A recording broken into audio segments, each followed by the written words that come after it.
You're listening to The Great Game, a Hunter the Reckoning actual play by Hallowed Haven Studios.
Previously on The Great Game, the four of us, having gotten some rest, step off a streetcar in Manhattan on our way to the financial district.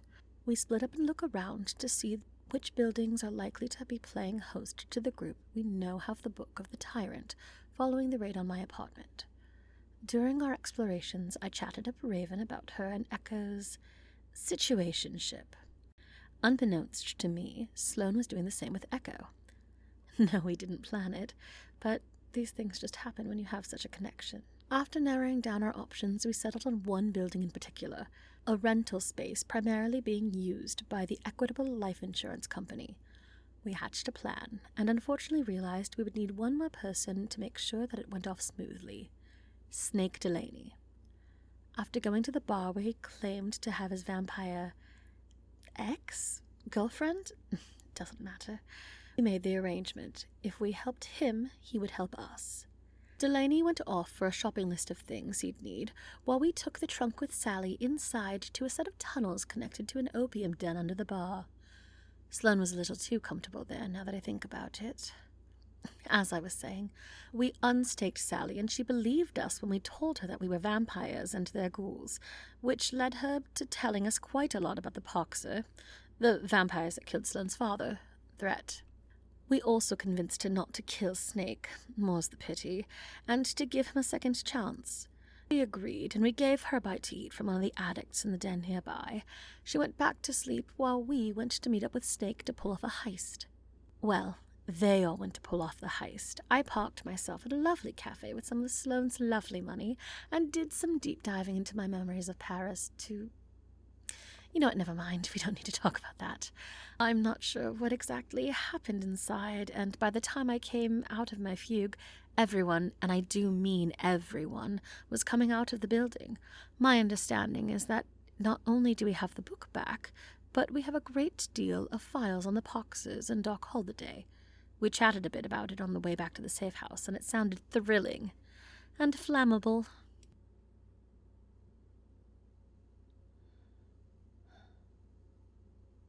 Hi, I'm Bloodied Porcelain, and I'll be playing Sloan Holliday, the Inquisitive Hunter.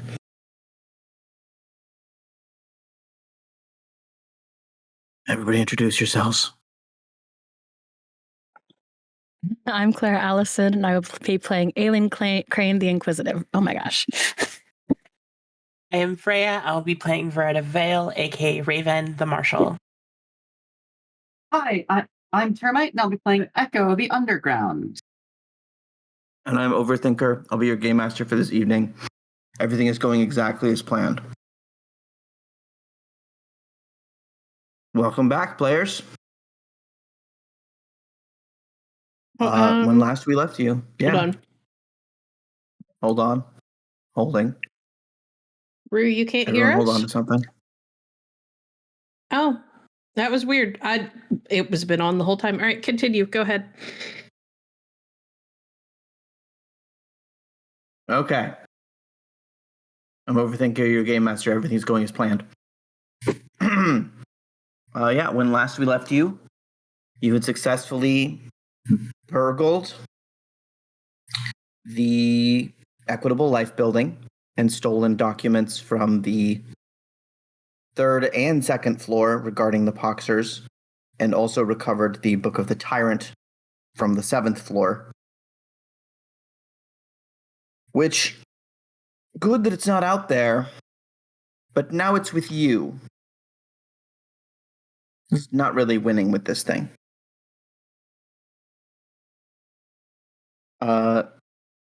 Took you about 45 minutes to get from downtown back to the warehouse safe house that you had previously acquired. As far as you can tell, the chaos in the streets outside the Equitable Life building pretty well confused the police. There were attempts to organize everyone and figure out who did what and find that handyman. But that was almost an hour ago now, as you sit inside this warehouse full of linen and may discuss your next move.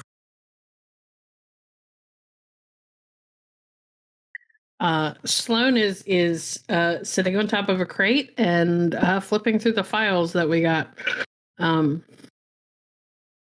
giving people a minute to get their stuff together.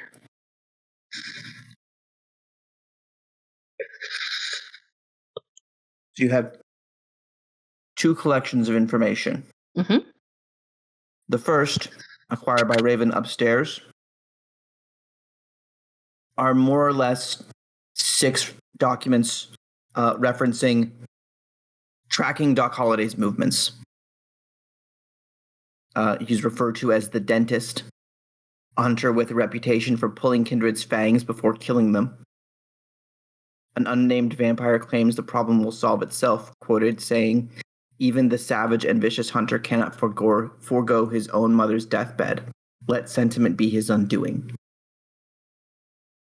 A year later, the hook is set, the line is tied, his days are numbered. Let him writhe and squirm as he may, that his suffering be long and without mercy of the violence he craves.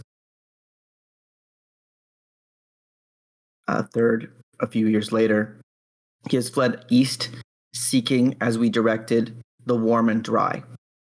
He may burn to his heart's content among the rabble and dogs. Should he return and seek a cure, we may move to bless him once more. Fourth, he has slain many, but none of consequence. Remind our detractors that Holliday is a walking testament to our inevitability. Anyone can kill a man. We have crucified him for all to see.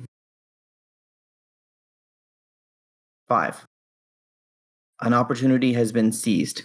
Holliday tried to treat himself in the Healing Waters Resort north of New York.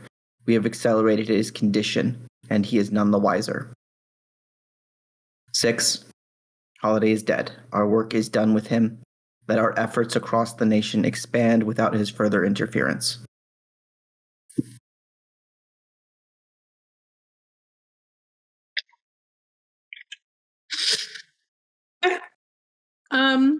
By the time she finishes reading all of that, Sloan looks a little,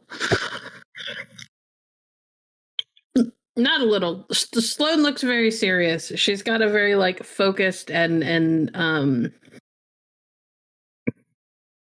don't know, dangerous look on her face.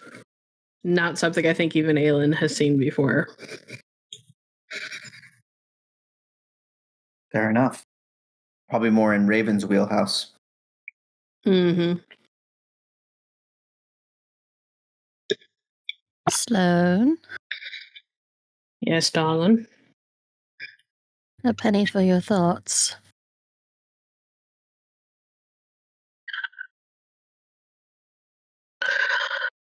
Just made it out with more than I thought we would. Lots to go over. Has your I noticed. has your method at moving great distances come back online, or?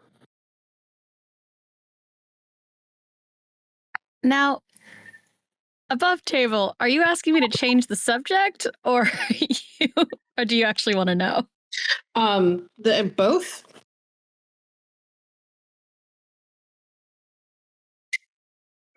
Well, it is clear that Sloan doesn't particularly want to have a long, in-depth conversation about all of the things she just read. But also, we've been talking about getting back to California, so.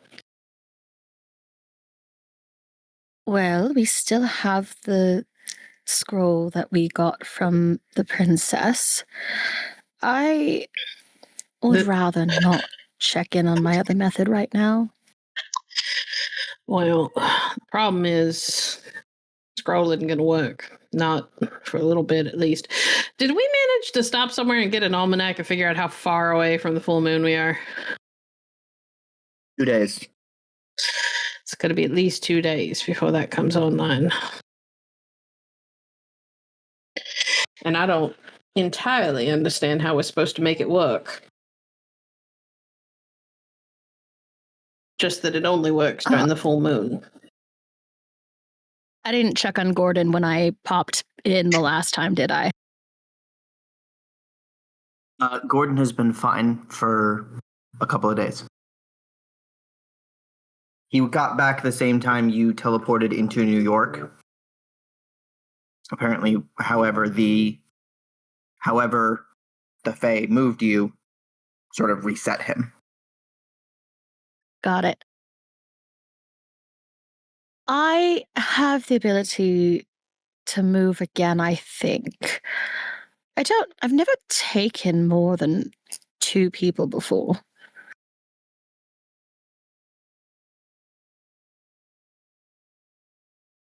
I think I could make it work. And she'll like kind of pop back and like switch back into her head. Gordon, can we move everyone?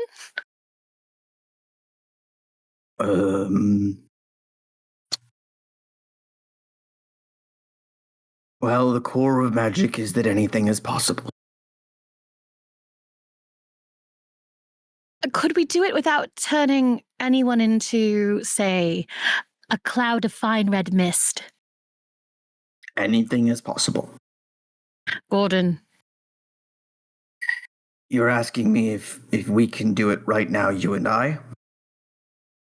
Oh, with some haste, within the next 2 days.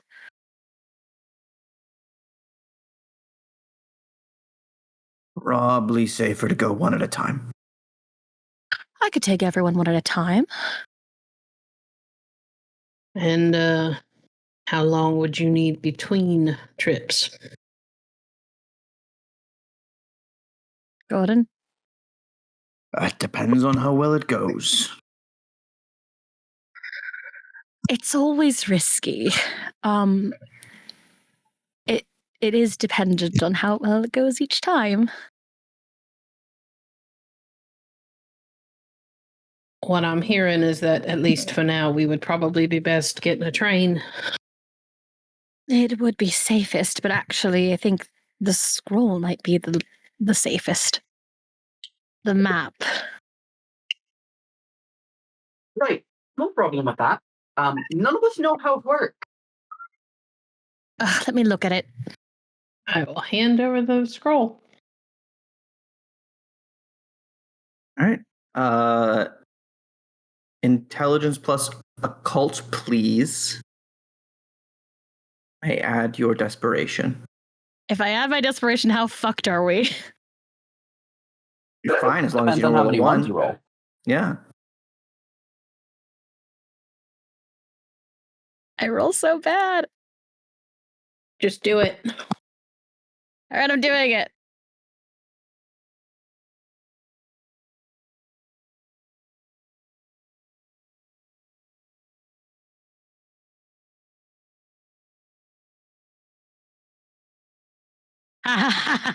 3 successes. 3 successes. Some of them on the desperation. Yeah. Would only have been 2 if you hadn't rolled. You look over this map. Some of the designs on the edge, sort of decorative, are in fact useful glyphs. Pieces of, mage code. It's like, hey, do this, do that. You could figure it out given a little bit of time. Gordon could probably just figure it out. You could translate, he can read this.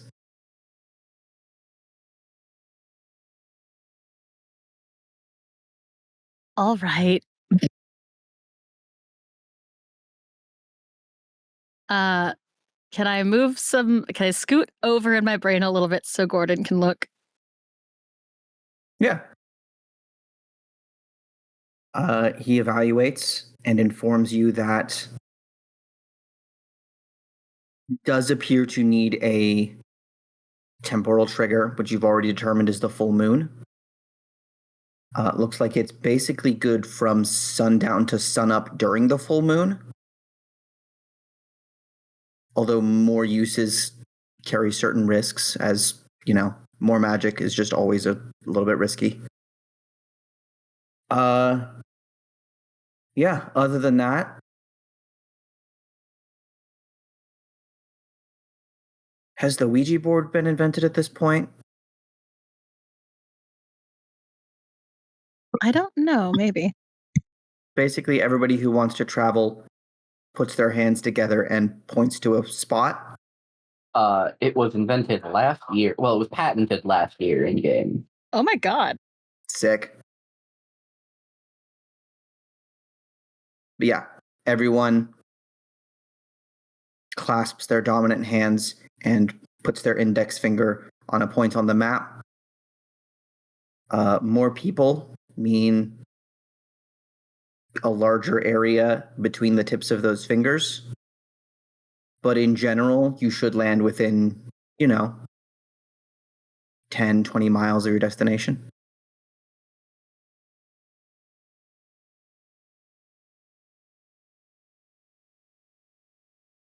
Well,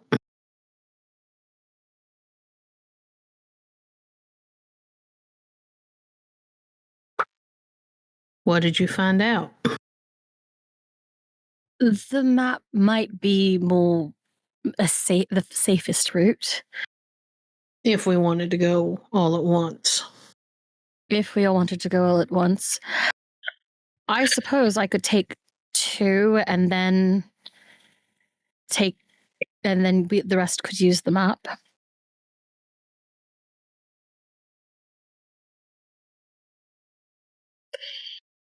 Gordon, what do you think the odds are? Safer with us or safer with the map?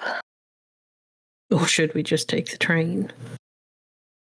Or take the train and waste the 5 days?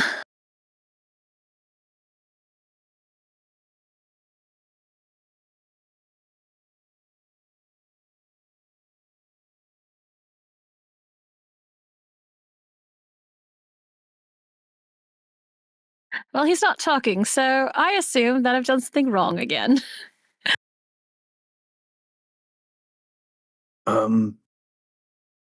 No, it's just I don't.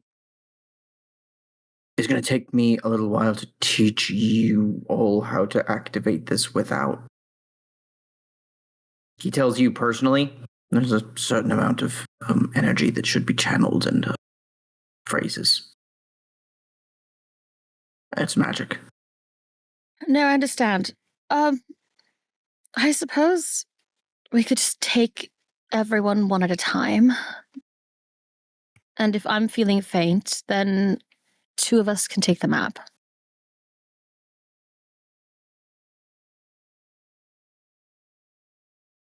That would work. Is there any particular reason why you're in this much of a rush? I thought you were. Well, I would like to get home, but I would also like to live. And it sounds a little bit like you're not sure that that's going to happen if we take the magic way. Well, the truth is that when it comes to magic, anything's possible, including That was fine pretty red funny. mist. And the map is definitely safer than you carrying them. Thank you. That is actually what I needed to know.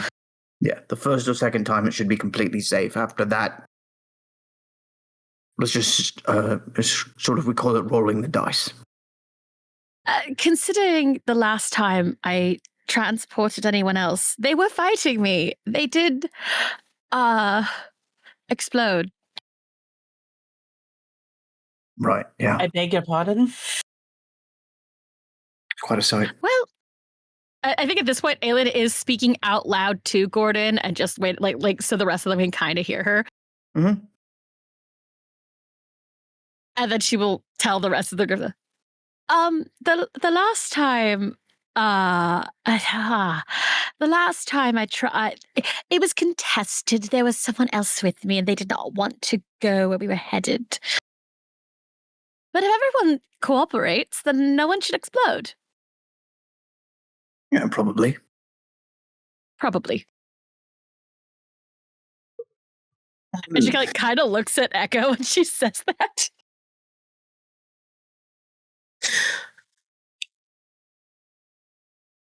I don't particularly like risking my life on probably. Seems like a bad idea considering we have other options. Some of the issue is that you have to believe it's going to work. Right, I need you to understand that's not my problem. It's the fact that you said even if we do, it'll probably work. Well, anything's probable. Possible. As an aside, I was about to say the exact same thing, and OT beat me to it by 2 seconds because I have push to talk. So both Gordon and Sloan said that at the same time. Possible.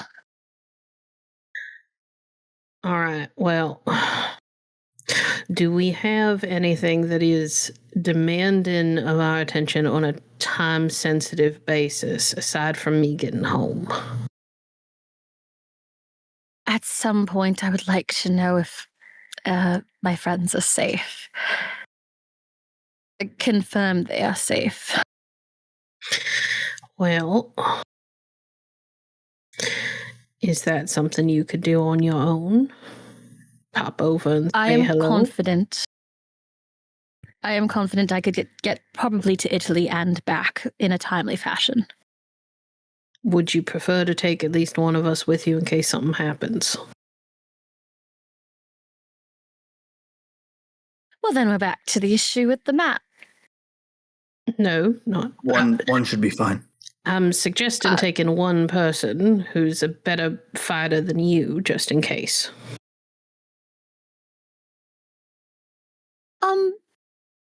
Perhaps.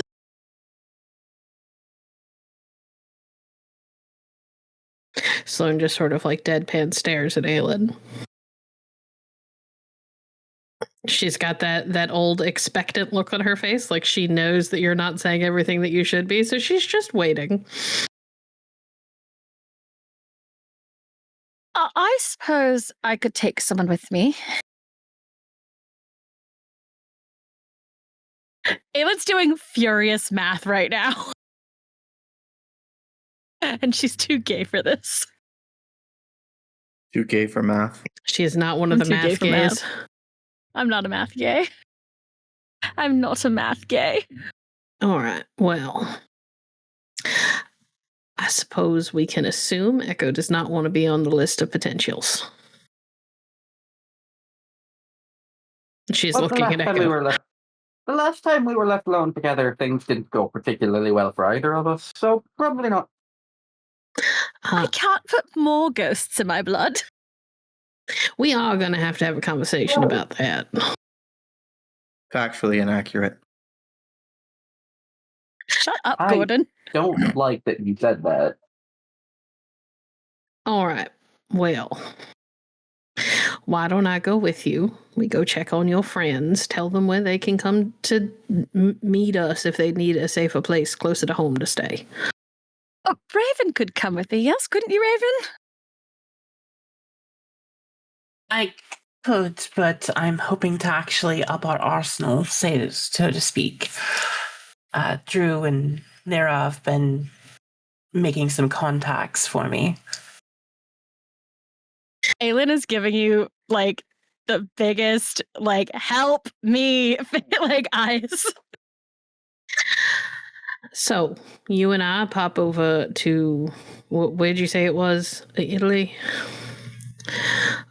Pop over to Italy, make sure that your friends are safe, let them know where we are going, and then we come back here, and the four of us hop a train to get to California. That way we are minimizing the number of risky trips. I can buy out a whole train car if I want to.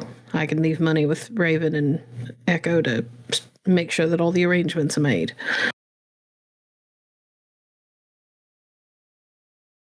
Fine. I will look at Echo and Raven for confirmation that they are good with this plan. 100% agreeable. If you could add some extra funds for the arsenal, I'd be greatly appreciative as well. I suppose I could do that. And I will put together I don't remember, like a bank slip. I don't remember what they were called at the time, but basically a bank slip that would allow stuff to be charged to my account. Yeah. Nice little IOU. It's not so much an IOU as just like, yes, permission to charge the account at this bank, blah, blah, blah, blah, blah. And cool. I would give her what cash I have because I imagine that the business that she needs to do is cash only. So. Yeah. Yeah, it's definitely going to be cash only. So she gets the cash that is left from our walking around, and we haven't spent that much. It was just all we bought was clothes and food. So, the slips that she can hand over at the train station so that the people at the train station know who to charge. And I will walk her through how to use it all because I realize that she is British and has probably not had to do this stuff on this side of the ocean. Nope, not at all. Realistically, Echo probably has more practice. But, yeah. Maybe. Not by much. I was going to say, Echo is also from the other side of the ocean, and this is her first time in the U.S. Oh, yeah. Good point. I guess I assumed you were more worldly. Not important right now. All right. With money exchanged hands and plans well made, Aylin can sit down and bring Gordon properly online. And then would you kindly look at the rules for magic and conjure me up a teleportation?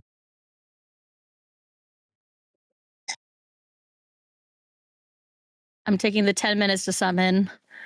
And all right, I can do this. It's intelligence and streetwise. Mm-hmm. As an aside, just to be clear, I am leaving I'm leaving the files with Raven with the explicit instructions to protect them with her life because I have not finished reading them all. I only got through one set. Yeah, the other set was the encoded stuff you stole from Benny's office. Yep. Cool. Critical success. I love to see that. Much more than I would have loved a critical failure. Or is it really bad? I would like to not telefrag Sloan. Please. I would also like that. Art is expensive. We also can't go back to the same artist, guys. We don't have to. Yeah, I know. Nobody's allowed to die. That's on OT. Hey. I have ideas, okay? I have thoughts. Poof, you two disappear. Homicidal thoughts. Yeah, sometimes. Echo and Raven, you are now alone in a warehouse. You do have an appointment to pick up some weapons. Getting kind of late in the day, so probably an hour or two. You'll be meeting at another warehouse. Anything you want to do in the meantime? Not particularly for Raven. Echo? No, not really, no. Cool, You so you fucking awkwardly lesbian avoid eye sheep. contact? Yes. 100%. All right. The tension absolutely fills this cavernous warehouse as the two of you go about doing pretty normal stuff and not having a conversation. Someone walking into this room would feel the discomfort.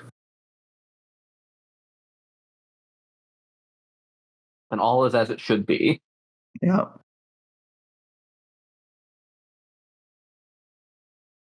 If we don't acknowledge it, it's fine. If we don't acknowledge it, it's not real. Can't hurt us.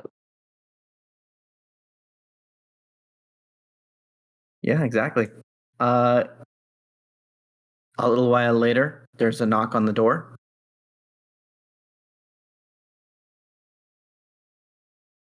Yeah, I'll go open it.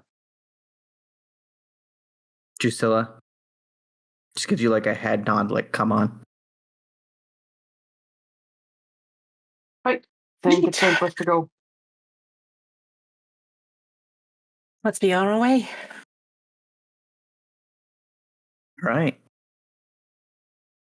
10 minutes later, you are led through slightly dingier. There's like a couple of metal foundries around here. So it's a lot of heat and noise.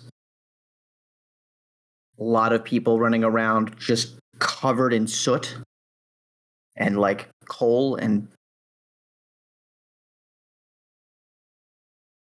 then you're led into a side room where a man in a slightly dirty suit is standing in front of several crates and like exchanging occasional words with Lyra.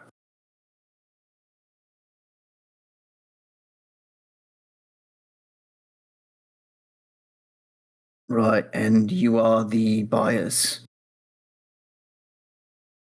At your service, yes. Well, for a strange request, I've done my best.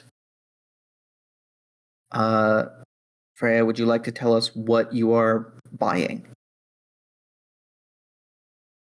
Yes, let me just get my shopping list out 1 second. I know I mentioned it. Hold on. I know it's in here somewhere.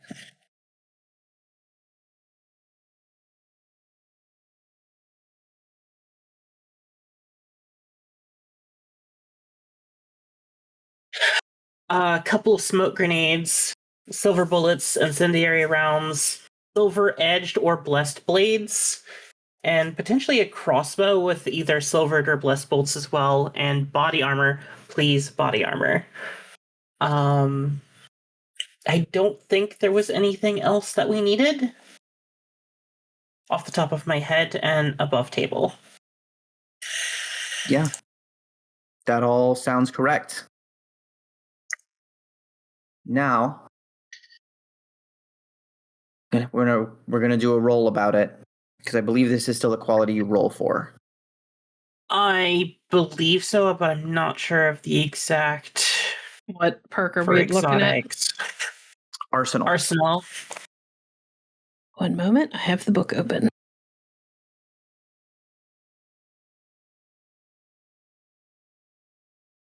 I did not write down what the roll was. Apologies, that's on me. All good. By virtue of your contacts, you're probably going to get a couple extra dice for this. You Sisterly roll either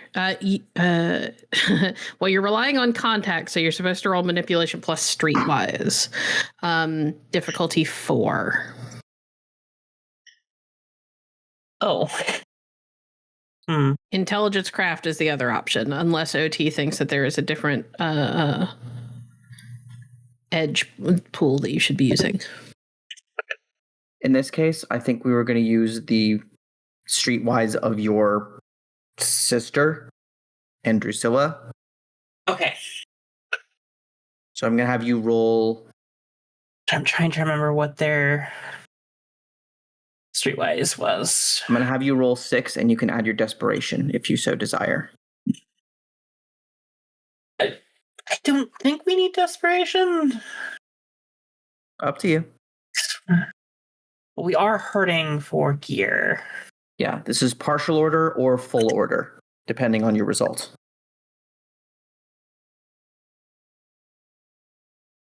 Nah, I'm not going to roll desperation. That's 2 hits. I am going to re-roll failures, though. There we That's go. 4. 4 hits. Cool. Kindly roll me 2d10. 2d10. 1 second. Yeah. Where'd the bot channel go? Oh, there it is.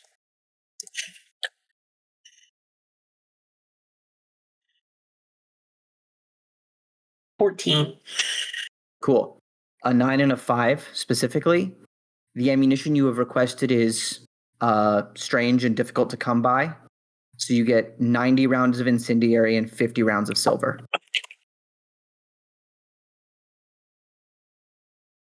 And 50 silver, okay. Mm-hmm. And for ease of gameplay, these can be exchanged between a rifle and a pistol. Sounds good. Thank you. You are welcome. And what about the addition, other things on the list? Oh, go ahead, sorry. Yes. I'm going to say 5 smoke grenades, which are kind of like what Echo made earlier today, except they're in a can and you just pull a thing to start them burning. Body armor was a little... It's not really a thing that's used right now.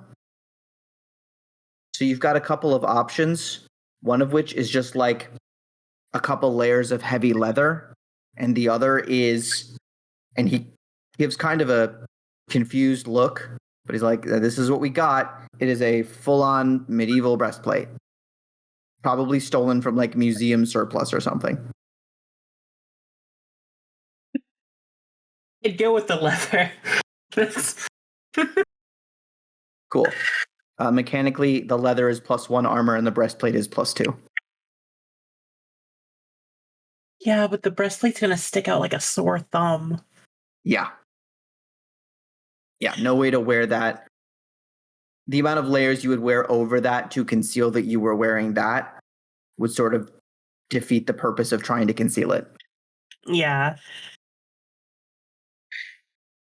It is a loud, proud, we're going to fight people now kind of piece of equipment.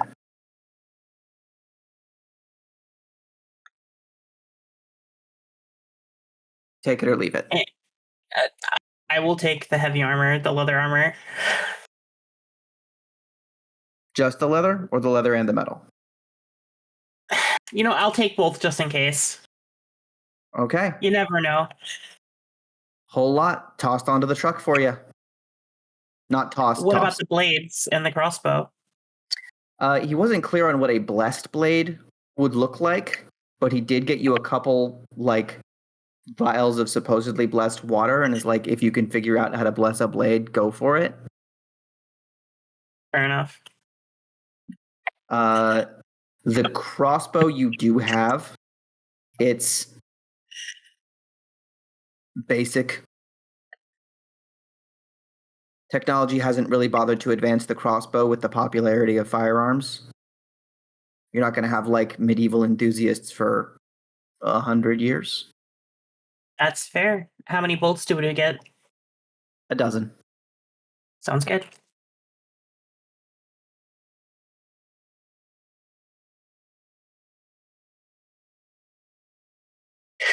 Yeah. He also,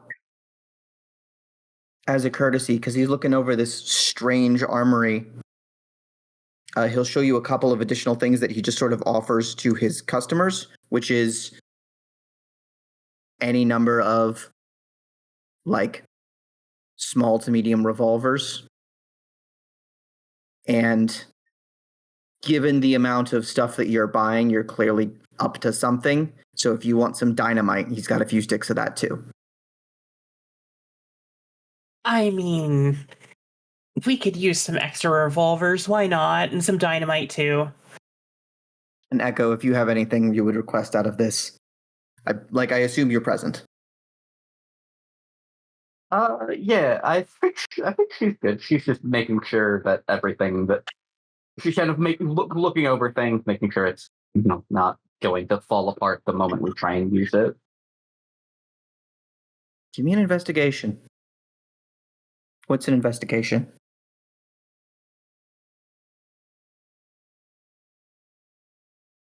Ooh.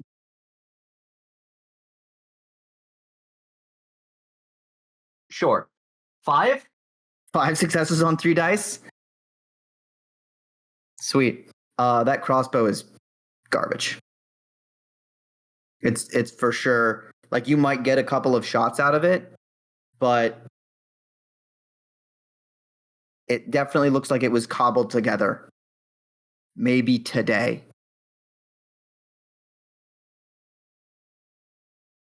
Honestly, I don't know if there's really a point in you taking that crossbow. Not that great, I assume. It looks like somebody put it together today. Probably won't last more than a couple shots, so it'll probably just pull apart. Raven will just look daggers at the seller. I got it off a guy who said he was good for it.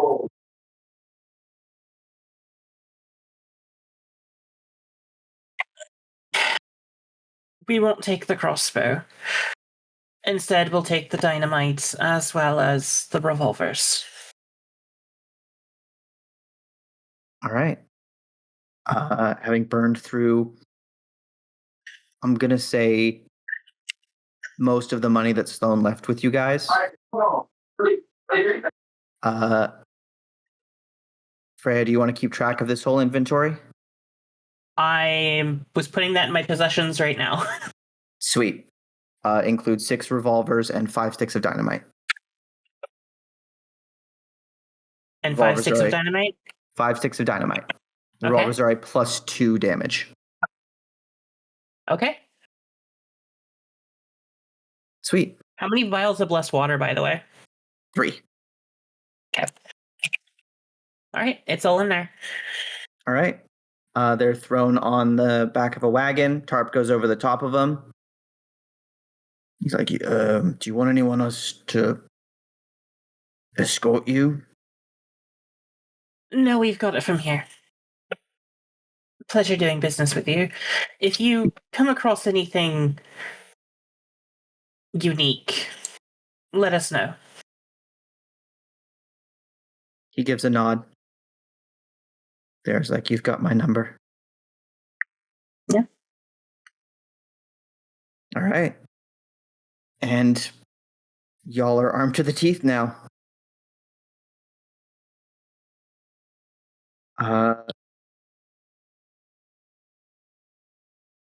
As you're heading back, give me another wits and awareness check, both of you.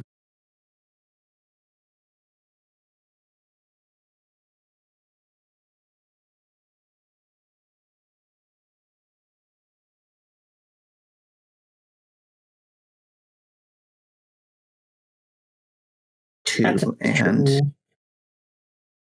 4 from Echo. 4. Yeah. Echo, as you're heading back, you're moving out of this particularly nasty neighborhood, and I think you see wires going over your head and realize your crew may not know where you are to send a telegram specifically, but you know where they were last. There might be a way to try and get messages at least out.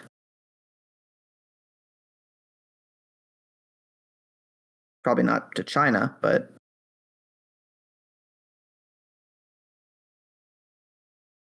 where if you can deduce where they might go, you might be able to reach out and like have a message waiting for them.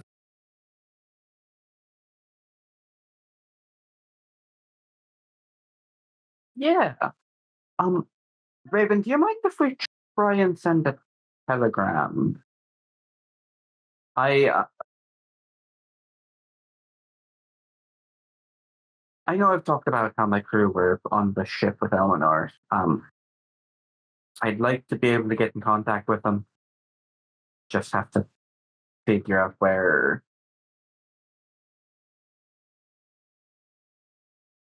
To send them. I see no problem with that. Are you aware of the number where to send it? No, it'd be a bit complicated. Likely what would happen is I'd end up sending it to.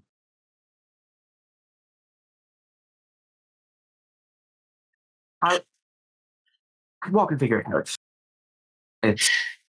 I still have to figure out where I'd even send it. I'm not sure where they'd be going after that anyway. Well, we have the extra funds that Sloan left us. That should potentially cover it, at least in part. How late in the night is it? We're approaching sundown. Actually, yeah, I think we're in the process of sunset. Okay. I don't know if anything's open at this time. Potentially. You got a few more hours. We do have to get the supplies loaded, though. It's something, like I said, I have to figure out where they'd be going, and so it's something we have time to figure out. I'm going to float one more suggestion. Earlier, a few episodes ago, we retroactively made a plan. And honestly, Echo seems more like the person to have a post, like a plan for this situation. Yeah, given how things have gone, it wouldn't be unreasonable that she'd have like a place, especially since they've been doing this for the past couple of years, probably a place or two to like send message, essentially a dead drop. Sweet. Let's make it the same roll, intelligence plus streetwise, to see how far ahead you planned. Let's find out.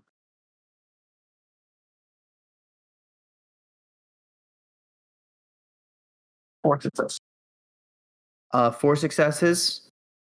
Yeah, every couple of missions or every time you were in like a new country or part of the world, it was like, what's the nearest space we can connect?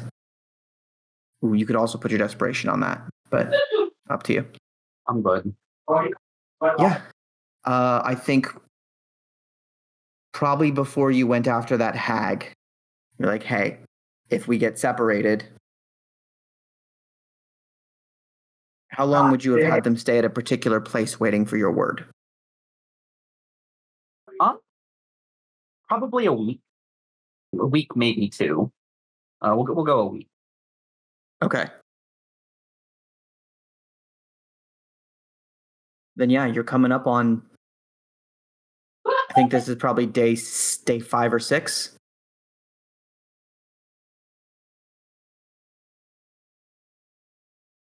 Depending on the flow of time in Greek mythology land. Yeah. Actually, No, given... Hold on. No, I should know where to send those. Just have to hope they're still there. And that they actually... No. We should do this first. So send it tomorrow.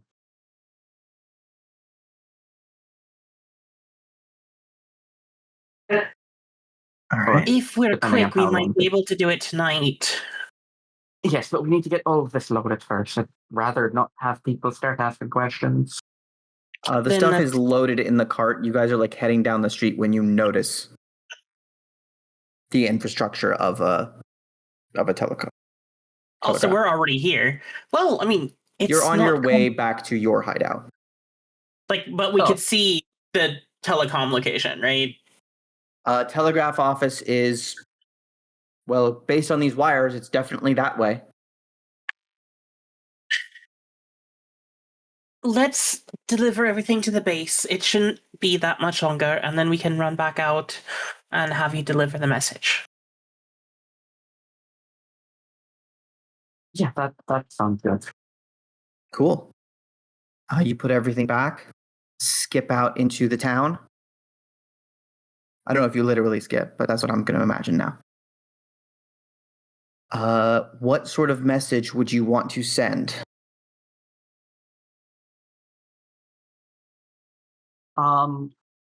It'd be pretty short. It would basically be, she would let them know that she's okay.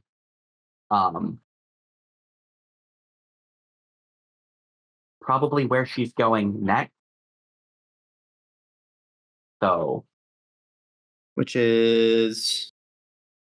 we're going to, is it San Francisco? Yes. Yeah. Yes. So San Francisco, California. And then, honestly, she'd probably leave it at that. All right. Yeah. I'm alive, headed to San Francisco.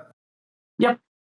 If they show up, then they show up. Otherwise, she assumes they'll write something back. And it'll be waiting for you in San Francisco. Exactly. Right on. Message away. The charge is not insignificant. You have spent pretty much all of the money that's Sloan left now. It's to be expected. Yep. And now you are two badass women in a warehouse with just a load of weapons.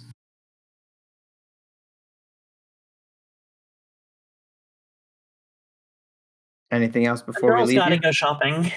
Girls That's all gotta go I gotta shopping. Yeah. Exactly. Yeah. Anything else before we depart? I think we'll actually kind of, once everything's put away. So, how much do you actually want a crossbow? Or is that just to have it just in case? It's wouldn't be a bad thing, especially considering we seem to be more stealthy now, and having a more silent method than firearm would be more beneficial. That was my original thought process. All right. I'll need to get some materials, but I should be able to start working on that later. That would be wonderful. We didn't get any bolts either, though. That's fine. I imagine I those can would be easier also- to make than crossbow. That's fair. And I can talk with Drew and Lyra and see if we can't, with the vials we have, potentially find a way to bless your blades or the bolts. Yeah, let's see what we can do. So that's All right. going to be a problem for later, I think.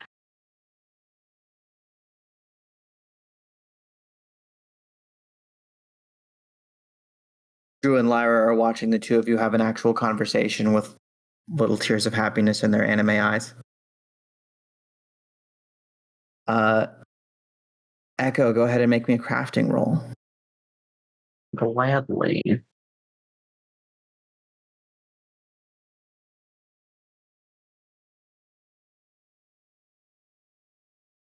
Seven? Wow. You have to stop. God damn. Yeah, it takes you literally like an hour to make a crossbow better than the one that guy was going to sell you.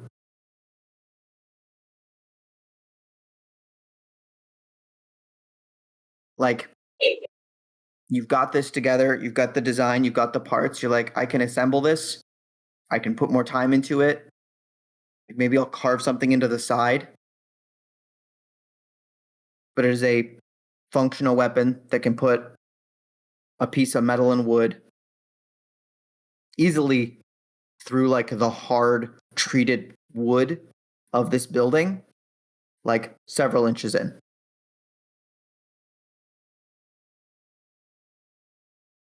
Well, never done anything like this before. Most of what I do is, things like taking a scrap of carpet and making a total smoke and look like the fire starting. But it should work.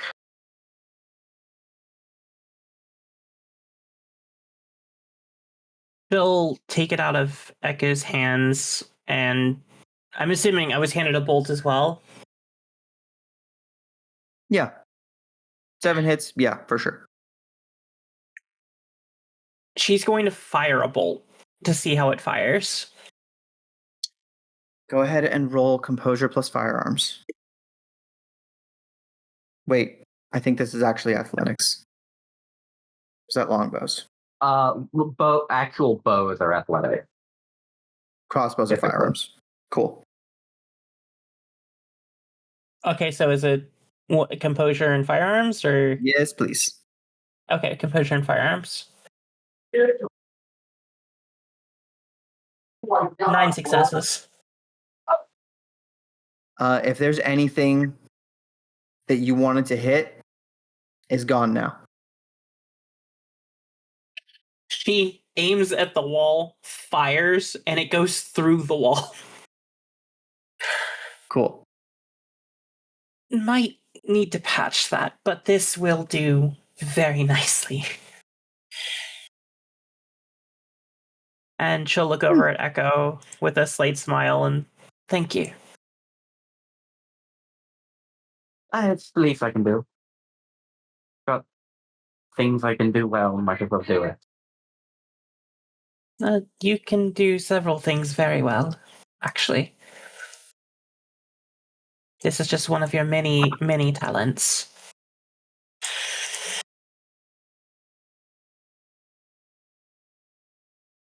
I suppose you're right.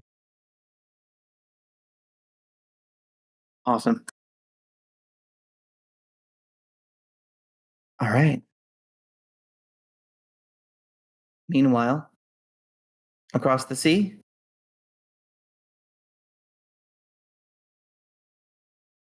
pop. Aylin, how many successes did you get? Make me go back and look 1 second. I believe it was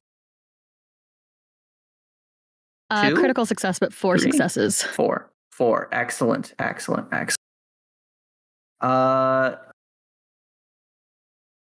Yeah, what were you aiming for? There was a lovely I hate this part. There was a lovely summer that we all spent together. Which is where that painting that was under the bed was painted. It is the view from that specific like villa. Absolutely.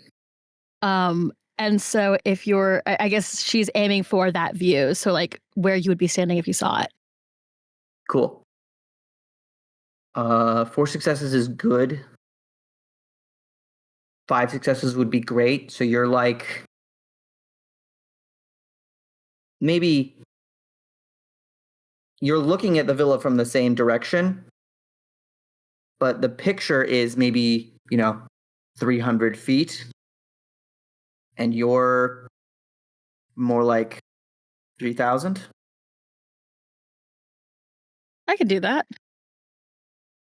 Yeah. But you know where you are as you appear in an orchard. Or we're going to go with the olive trees. Yeah, I think that's it's still an native. orchard. Yeah, there you go. The two of you appear. Sloan, you have just teleported for the first time. Congratulations. Well, not the first time, just the first time by this particular means. Right, yes, true. Because the fairy bitch teleported us too. A couple of times. Sloan, as soon as they pop into existence, Sloan lets out a long, slow exhale of the cigarette that she was smoking when we teleported. Well, Sorry, I should have warned you.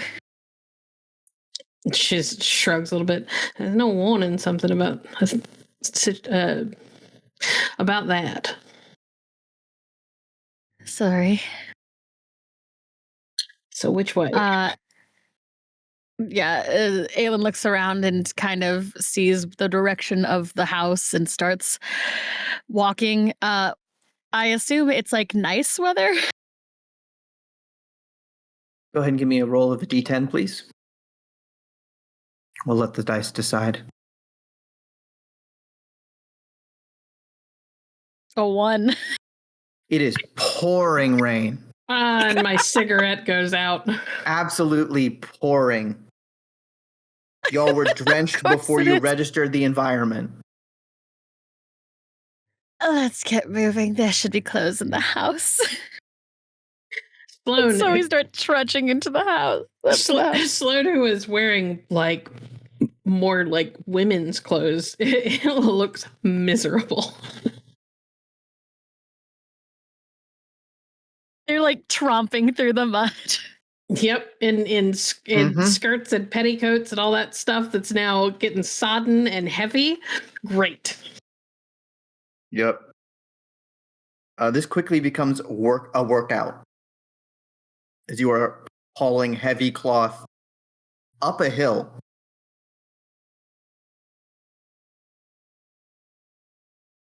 Glad to know my dice luck still holds.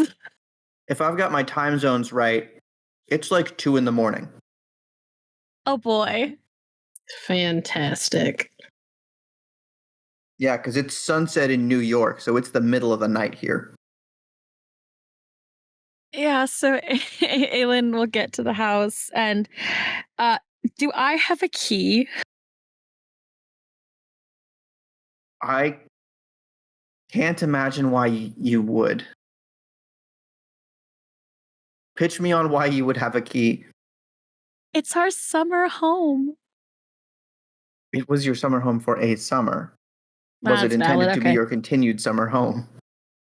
That's valid. I'm going to knock on the door. Excellent. I'd like both of you to give me wits and awareness, please. Fantastic. And you may add your desperation dice to this.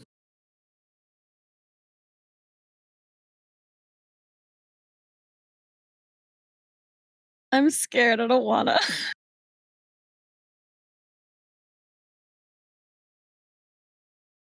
That's a critical success with 8.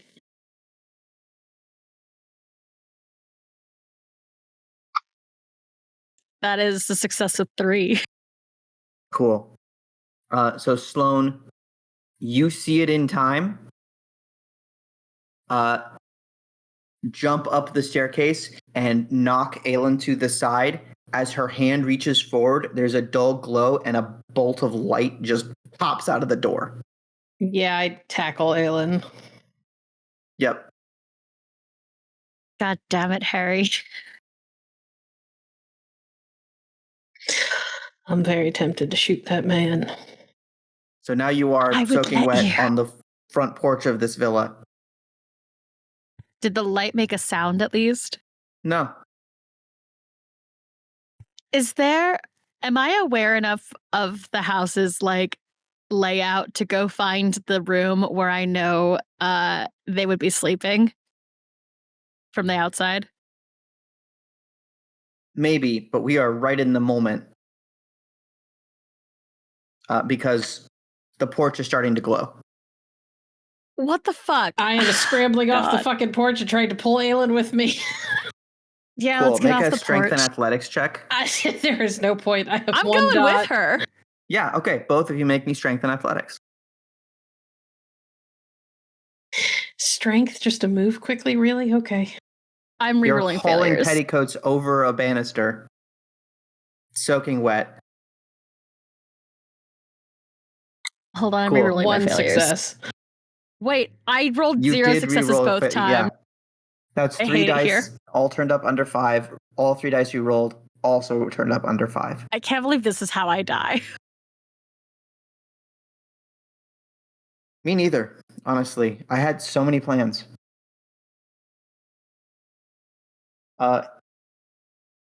Yeah. Sloan, you managed to haul yourself over the banister, and for a split second, you see Aylin's skeleton as an electric shock hits her. Aylin, you're going to take 3 points of damage. That's superficial or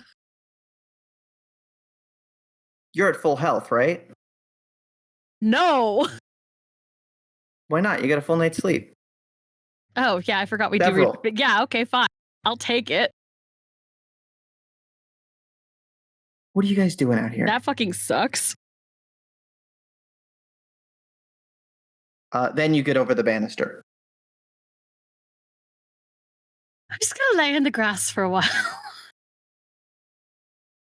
I hate it here. That Sloan, what does would you like to imply do? that he's alive. As Aylin is apparently stunned and smoking in the grass. Which window would be attached to the room where they would sleep? Around the side, second floor. Find something to hit the window with. Like That was the plan, rock. darling. I'm smart enough. No, I know, but if you get a brick, it will go through the window, and that would be satisfying.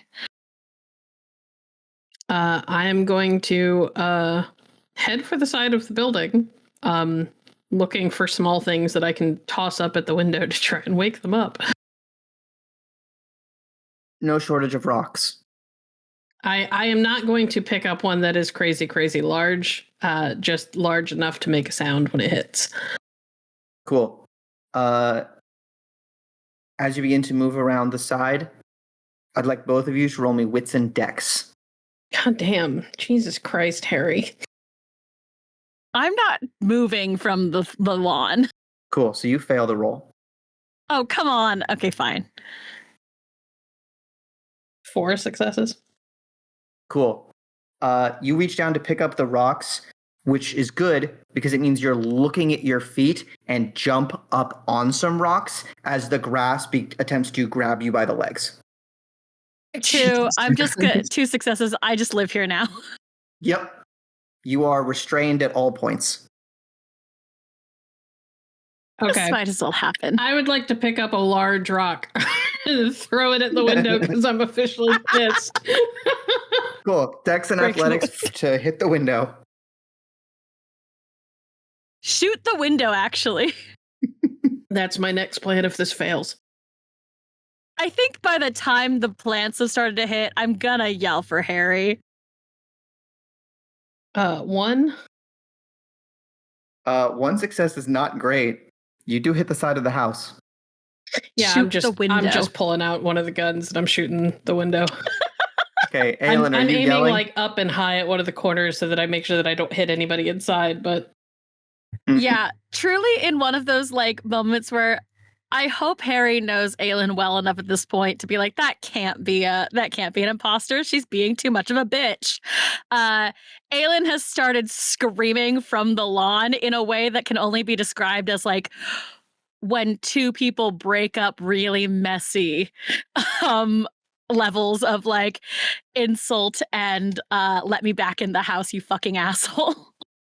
It's like every movie when you get to watch the chick who like throws her guy's clothes out on the lawn. Yeah, but Aylin is on the lawn. In reverse. Fantastic. Yes. All right. Arizona girl meltdown screaming. Yes. Cool. You pull out your gun. There's meltdown screaming happening.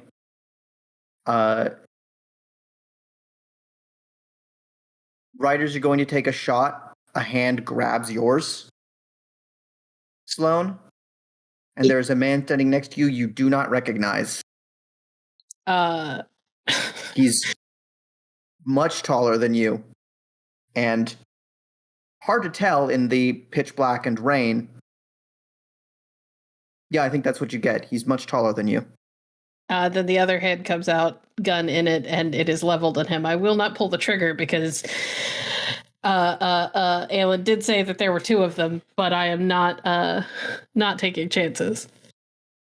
Sweet. A moment later, Aylin, a figure is standing over you. Good God, woman. How did this happen? I don't know. Maybe it's because you've warded the house like to an insane level, you paranoid little asshole. I was nearly murdered. Yes. Very, very nearly. And I was alive and I was coming for you and you could have been colluding with my murderers? Well? What? I was nearly murdered a week ago, and I haven't seen hide nor hair of you. Because what am I to was think? Also getting murdered. Clearly not. Obviously. Help me up. So?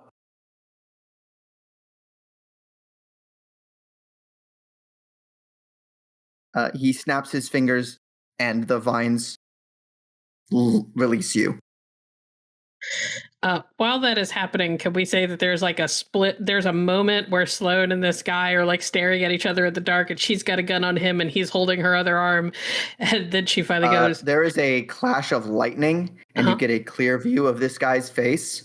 And the fact that he has the two fingers. His left hand is holding your gun hand, and his right hand has two fingers right like below your neck, where you have the revolver up under his chin. This is a handsome Italian man. Are you, Angelo? You could not be Sloan. As a matter of fact, I could be. I'm going to lower my hand now. He brings his up next to his head. I will do the same with my gun. Up next to mine. Come inside. You look dreadful. Well, thank you. And I will holster the guns. Is the grass gonna try and manhandle me again? No. And he starts walking back inside. I will heft the weight that is my skirts up and follow. Cool. Aylin and Terry are still arguing on the lawn. Prove it. Prove you had nothing to do with this. You to do with what? I'm the one who saved your ass. You saved what? My ass is fine. Your ass would not be alive if it wasn't for me. Based on what? Do you remember the attack at the cafe? That was my saving your ass when that man turned into a cloud of mist. Cloud of mist. I've been worried about you since. That's a very specific detail. Yes. How would you know that unless you were there? Your mic didn't pick that up. She's so upset. Because I did it. I'm the one who... You did. I threw one of the syndicate agents into another syndicate agent to blow him up on accident. So you know what they're called? Yeah. Harry, I swear. His eyes are very narrow. Go ahead and make me a charisma and persuasion. If I slap him, will he believe me? No. So, what was it, charisma persuasion? Yeah. The manic screaming convinced him that you're not a doppelganger. Now you just have to convince him you're not in on it. Can I use manipulation? I mean, yeah, I guess. No, I'll use charisma. Because you're being honest.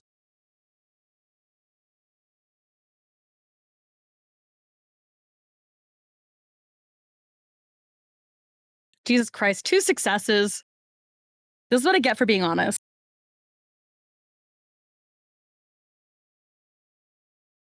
I had my eye on you, Ms. Harry. Crane.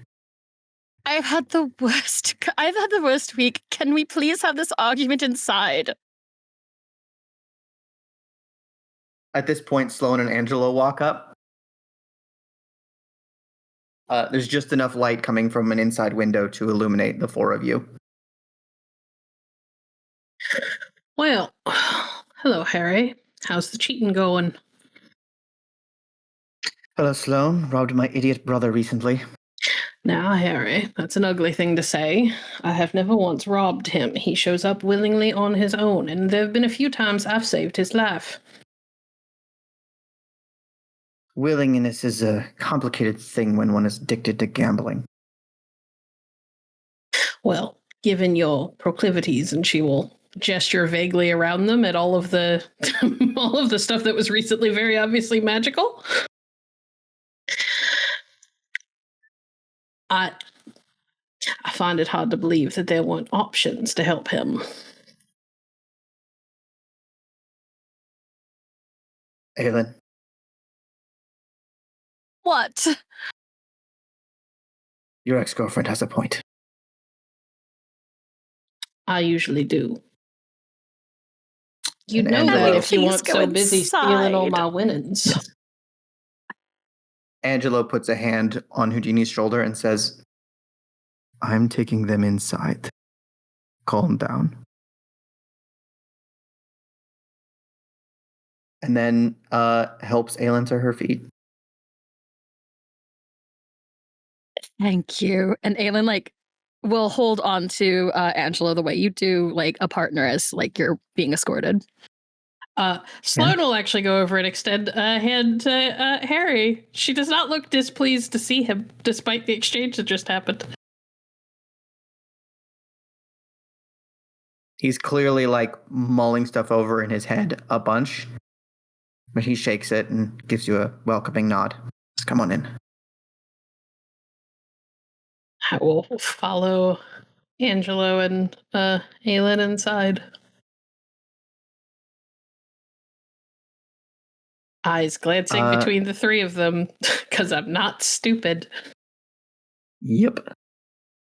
A few minutes later, you both have warm, probably coffee in front of you, and several blankets.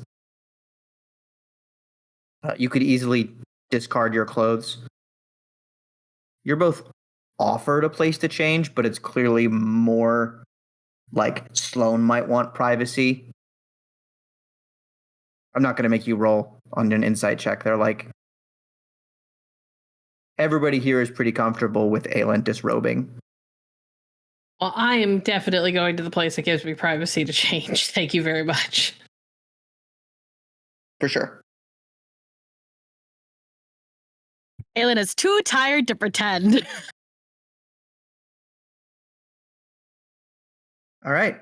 And yeah, maybe 10 minutes later, you guys are seated in front of a fire with something warm to drink. Houdini is standing and Angelo is sitting nearby, making some food. I don't suppose there's whiskey. Houdini offers you a bottle. As much as you want. Thank you. And I will fill up a glass. I don't even bother measuring by fingers. It's just, it goes almost all the way up to the top. So that's sort of weak. That sort of Yes. month. Well, let's have it then.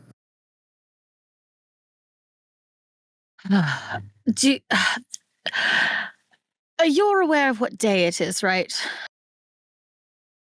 Wednesday. The date. Yes, I am. Harry, I'm begging you. Sloan will fill in whatever the date is. We know what the date is. Because we had to look it up in the almanac. Yes. My point is the day that we were supposed to go to the film viewing, instead, you were tricked into thinking it was your anniversary.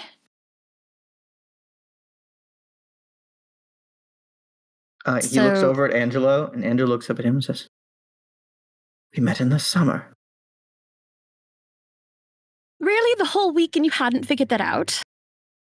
We're just sort of celebrating our anniversary.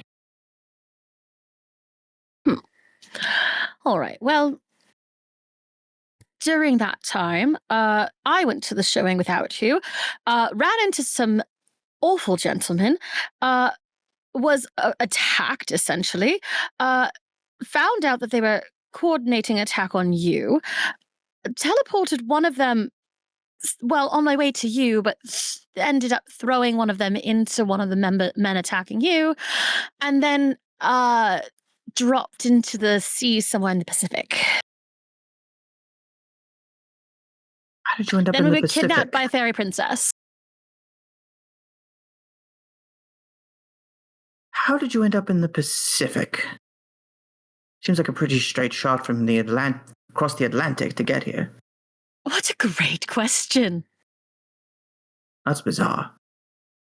It is, and it is one of the many things that I'm trying to untangle about all the odd things that have been happening, including the fact that including the fact that some of my accoutrements seem to be haunted. I still have ghosts in my blood that are trying to kill me, and also you seem to have history with my ex.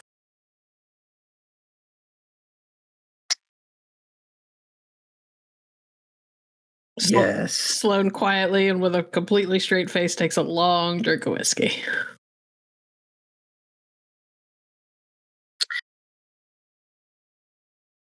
So, first I want to be very clear. We were quite asleep when you arrived. You've disturbed me from that. Well, I'm sorry. We know you need your beauty sleep. Maintain my complexion. That's also why you ran afoul of our defenses, given the attempt on our life and our lack of knowledge of who attempted it. They were comprehensive. And Angelo's suggestion that they be not absolutely lethal was clearly wise. So. Well, thank you, Angelo. Yes. He just nods like, I know I do all the work around here. You don't have to tell me. Aylin is trying to pick through her hair with her fingers. Well, she got... You have so much dirt and mud and twigs in that hair now. To continue the story about the last week, because that was only the beginning. She got fished out of the Atlantic. Or kidnapped by a fairy princess? I'm getting there. Hold on. Gets fished out of the water of the Pacific onto a ship called the Empress of Japan, where I was because I had been at the birdcage and gambling and got... Let's say I ran into a very lovely woman who turned out to not be quite so human. And she nearly killed me. And I, with the help of... That's the fairy princess. Nope, that was a vampire. who died to Wyatt's gun fire thing. I did not have time to ask. Wyatt Earp? Yes, that would be my uncle. Adopted. Fascinating. I'm surprised you're surprised. It's not like you don't know my last name. It's also not like I keep track of you. She shrugs No a little offense. bit. She shrugs a little bit. Turns out Uncle Wyatt's, knows an awful lot more about this life than I thought he did. Certainly more than I did at the time. Saved me. I went stumbling out across the beach, got scooped up by the people who worked on the Empress of Japan, who saw me covered in blood and dying, and they took me on board and patched me up. And at some point, we picked up Aylin, and then we're on the boat, and one of the vampires who had nearly killed me had my father's gun, so I gambled them back and then killed him. I'm sorry. I'm just... Fairy Princess. Not there yet. Killed the vampire. I think we killed a werewolf, though it didn't have a whole lot of hair, so I'm not entirely sure how that works. We set a werewolf on fire, yes. We did kill him. He is dead. And then eventually the ship got taken over by the Fairy Princess, who transported us to the island of the Hesperides, where she contracted us to steal apples. Really?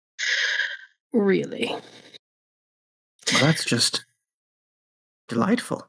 Not particularly, no. I suppose for you. Turns out later the Hydra was a lot. Did not completely kill it, I don't think. There were still pieces of it running around, but we got apples. We got back to the beach and helped trick the nymphs into not knowing what we were up to, and then we traded her 2 of the apples that we took for her to take us back to New York, and that's where we've been. The nymphs, were they... Sloan. Very beautiful, yes. Yes. Sloan ate an apple and then died and then came back to life. That did happen.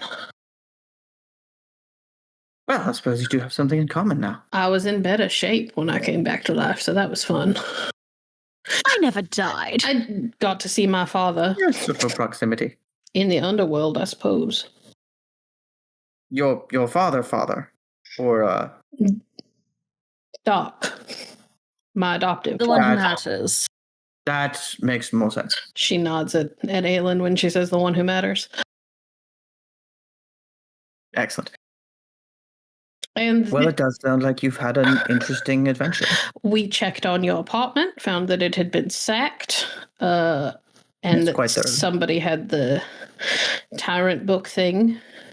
And then we stole the book back and got some information on the vampires who apparently killed my father. Your Doc was killed by vampires? Yes. The vampire that we talked to about them called them poxes. Apparently the tuberculosis... Frankly impressed. They were all fairly terrified of him. Apparently the tuberculosis that killed him was not natural. So now I'm going to kill them all. She takes another long drink. Well, best of luck. And now we're here because she wouldn't stop talking about how worried she was about you. That's incredibly sweet of you, Aylin. Honestly, I'm touched. Absolutely touched. Puts a hand on his chest. Aylin looks so mad at Harry and looks straight at Angela and goes, "The last time I saw you two, it was peril and I didn't appreciate it." Yes, it sounds like... You said you were attacked and then you teleported and that's why one of them disintegrated. So did you killed the people who were responsible? Sort of. Chloe just shakes her head. Well, that fellow was rather dead. when he hit the other man and exploded. There were two, and one I was able to teleport with, and the other, I don't think he knows why I left. Interesting. By the way, was it your intention to, well, did you see the actual aftermath? Sort of the larger... No, that's why I came to find you. Interesting. I must have been going incredibly fast. We've tried to do some of the physical mathematics of it, but it's challenging. The blast was quite large. The shop, for example, no longer exists. Oh dear. Yes. Fortunately, I was already in the process of healing Angelo in the fight. So he was the first to return to functionality and got us out of there. So you spent the last week convalescing? Yes. Well, that explains a bit. We sent the picture and assumed that if you were there, you would find it, and here you are. And yet you still warded the house to high heaven. Yes. Obviously. What was I supposed to do? Survive your arrival. I would guess they were not planning on us showing up in the middle of the night, darling. Also that. And if you leave an opening in a ward for anyone, then anyone good enough at a ward can exploit it. A door with a keyhole can always be picked. Right. Well, now that we've confirmed you're safe and alive, Sloan and I will be on our way as soon as we dry off. Oh. You are, of course, welcome to come. I see. You have other business to attend to? It seems that there's a rogue mage out there with intentions upon my life. And theoretically yours. I have an entire conspiracy of vampires with designs on mine, so... I would like to make sure the rest of the mages of New York are safe before taking out the ones in DC. And I have a home to get back to. I see. Thank you, Miss Sloan. So the mages who came after you were from DC? Yes, they seem to have some sort of ideas about how we should prioritize things. Also, do not dismiss Sloan like that. I'm sorry, but this is important. This is the piece of information that I've been missing for the last week and some. Well, it's good to know he's not only like this at the poker table. No, he is just an asshole. There's a specific, very important thing that is happening. And I don't feel like you're giving it the DC. They came from DC. They had plans to kill me and, take over New York? More or less. They'd identified mages who are not, they did not expect to be as fond of their ideas as they were. And what were their ideas? A fairly welcoming community. Worked very hard to make it that way. It's been a week, and I've maybe had 3 hours of sleep combined. I suppose they're very fond of money and power and very little else, and frankly, one of them was a real asshole. Well, that sort of runs in a lot of circles. It is worth noting that when Aylin tries to claim that she's only gotten 3 hours of sleep, Sloan gives the sidest of eyes, because all of us got at least a couple, like, full nights of sleep. I'm tired. And I was blown up literally 5 minutes ago. It's the middle of the afternoon in our internal clocks, babe. I took the full brunt of lightning. I'm mad. Mm-hmm. That's fair. I'm having a hard time. Aylin. What? I want to fight back against the people who blew my dear boyfriend's arm off. You know who they are, and I don't. The only name I have to go by is Mr. Brown out of DC. See. You said you were in New York. Are they doing anything there? Well, they've seemed to take over local precincts and are using and are claiming that we are counterfeiting. Other majors in New York are counterfeiting and using that as an excuse to raid. That's raid apartments, which is how they got into ours. Counterfeiting art, to be clear. And it was one precinct. Angelo was like, it's counterfeited a thing in my life. I make original work. Yes, and it was very good when I saw of what I saw. Thank you. And so they're using that as a cover to look for other things, which is how they got the Book of the Tyrant. All right. Well, right now my inclination is to pop back to New York and destroy all the police. All right, well, let's not do that. So I think I'm going to sleep on it. Can I make like an insight check to see if I can pick up on whether or not Harry and Angelo were aware of the Book of the Tyrant? Because that seems like something that should have raised some alarms when they found out that the bad guys had it, at least briefly.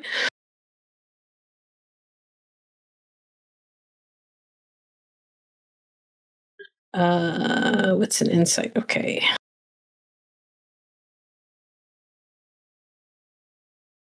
And you can use your 5 successes, that's a critical. Cool. On 5 successes, I think you note that they were aware of it and either don't understand actually how dangerous it is or sort of catalog it among a collection of things that are that dangerous in their world. Okay. Like, it wouldn't be good, but for 2 fully fledged mages, one of whom is kind of the star child of his community, it wouldn't be a world-ending threat like it would for you guys. Noted. Yeah. As an aside, a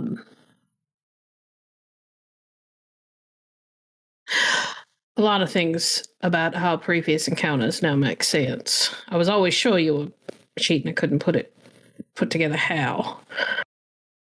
Never cheated at cards. She kind of arches a brow. I beat my father, who did, I am sure, use magic to win sometimes. I'm pretty hard to beat. And you beat me handily every time. Yeah, the few. How many times? It's not important. At least 8. Anytime his brother would show up. He was unfortunately a buffoon. I should check in on him. Aylin is like looking Aylin's looking back and forth between Sloan and Harry now. Yes. Last time I saw him, I handed him over to one of his friends after he got himself into debt, and I paid it off. Thank you. Well, I didn't know how to get a hold of you. You weren't in Chicago anymore. That seems I shan't be again for a while. I have to go burn down a fucking government. It sounds. I'm going to bed. Make sure they get rest and warmth. I have to think about this. Sorry, what were you saying? Never mind. Sloan has decided that Angelo is the more reasonable person to have a conversation with, so she's just gonna let Harry leave. All right. He wanders off in his nightgown. And after he leaves, she will look over to Angelo. Sounds to me like you two need allies. He will probably go off whether he has allies or not. But that doesn't change the fact that you need them. To have some. Well, do you have paper? See, he goes and fishes out like a note and a pen. I will write down my home address and hand it over. This is where we are headed. We've, assuming that everything in New York went the way we wanted it to, we have secured a train car to get us from New York to San Francisco, and we'll be there in about 5 days. You are welcome to join us. I have a library I'm sure having actual mages around would help me to decipher. Holliday's library. Yes. Left it to me. I didn't know all that was in it, so never needed to know. That could be helpful, yes. I will try to keep Harry from doing anything rash. I actually think when Harry starts to leave, I think Aylin gets up to follow him, looking like she's going to continue arguing. Cool. Nobody here is probably going to stop you. Nope. Unless. So you guys can have that conversation without her. Cool. I'm willing to allow you access to the library and to help however I can with what you two are dealing with, if you are willing to help me with what I'm dealing with. I think we can all agree that a conspiracy of vampires who want to infect the world with plagues and watch everyone die is not something that should be ignored.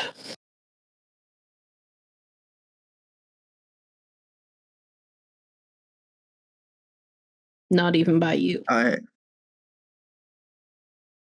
agree that would be extremely that would be very dangerous.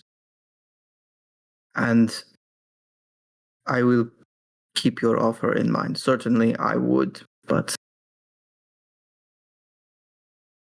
Harry has taken my injury and the attack against us personally.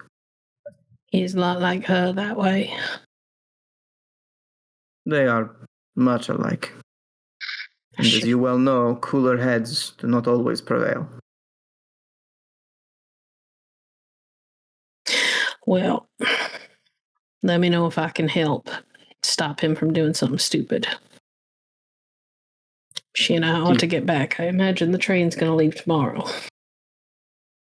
He gives you a wry smile and says, "The day anyone stops Harry from doing something, I will eat my shoes." Sure. Tilt her head a little bit. I might be willing to put odds on that. Meanwhile, upstairs. Are you really going to try to... Yeah, go ahead. Are you really going to try to destroy the police and perhaps most of DC? Well, it sounds like that's their current line of attack, so why not cut it off? It's a solid starting place, given that I know nothing about what they're doing, who they are, what they want. Because Damn you are it. one stupid man. We have a group that's planning on. We have a group that can at least research it. Could you at least wait and actually listen to some reason? I was on my way to bed. Actually, you're reinvigorating my rage, so now I'm not sure if I will. Actually, I came up here to tell you that I am glad you're alive. And I'm sorry for worrying you. I was worried. Thought if they're going to kill us and get this close. No, I don't think worried is the word. I think I hadn't had time to grieve. But it would have been soon. Well, you didn't have to. And I'm glad of that. Surprised, but glad.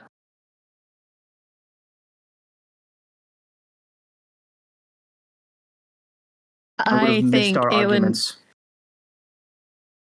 I think Aylin just like leans forward to hug him. I forget that I just totally forgot she wasn't wearing anything. Yep. He gives her a She's big like hug. a blanket on. Wrapped in several blankets for sure. Yeah. He gives her a hug. I'm very glad you're all right. I have been trying to move heaven and earth to find you two.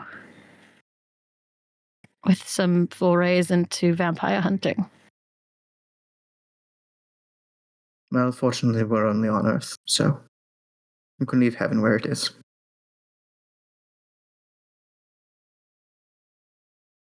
I want to help you do this. I really do. I just need to make sure Sloan is safe. Don't. We'll deal with business tomorrow. You two can stay in the spare room. And, make sure you get back safely. Are you staying here then for a while? Well, it's about as safe a place as we can make. Barring the possibility that these strange mages followed you. I see no reason why we shouldn't. We're headed to California next. I can send for you there. Good. And she leans up to kiss him. He will absolutely kiss her back. And that's where we'll go to break. Thank you for watching The Great Game. If you enjoyed this story, please make sure to like, comment, and subscribe to follow for more of our content. You can find all of our actual plays on our website at www.hallowedhavenstudios.com. Please consider supporting us on Patreon at patreon.com/hallowedhavenstudios. Your support helps make more stories like this possible.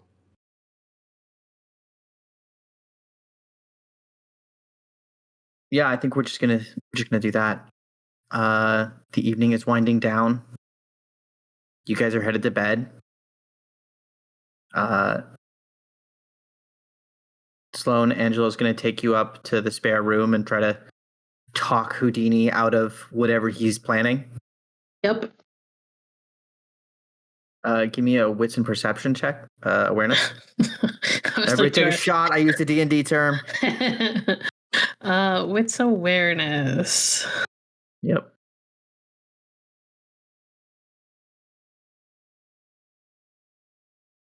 Three successes. Jesus Cool. Christ. Yeah, you and Angelo stop at the same time as he notes that the door to the bedroom he and Harry have been sharing is ajar. And there is a Kerfuffle. sort of a rhythmic thumping of the bed and You're like, is that what I think? And then several moans. We would have closed the door. I don't think you guys Absolutely were thinking not. that much. Sloan just lets out a long suffering sigh because she thought that they were going to get back to New York today, and it would seem not so much.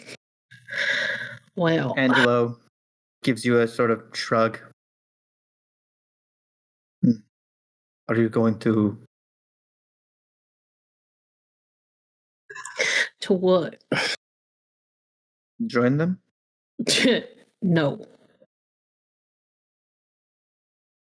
Well, another night I might, but me and Harry have been trapped in this house alone for over a week. Frankly, I could use the rest. I don't suppose there's a couple extra bedrooms. Absolutely. Yes, right this way.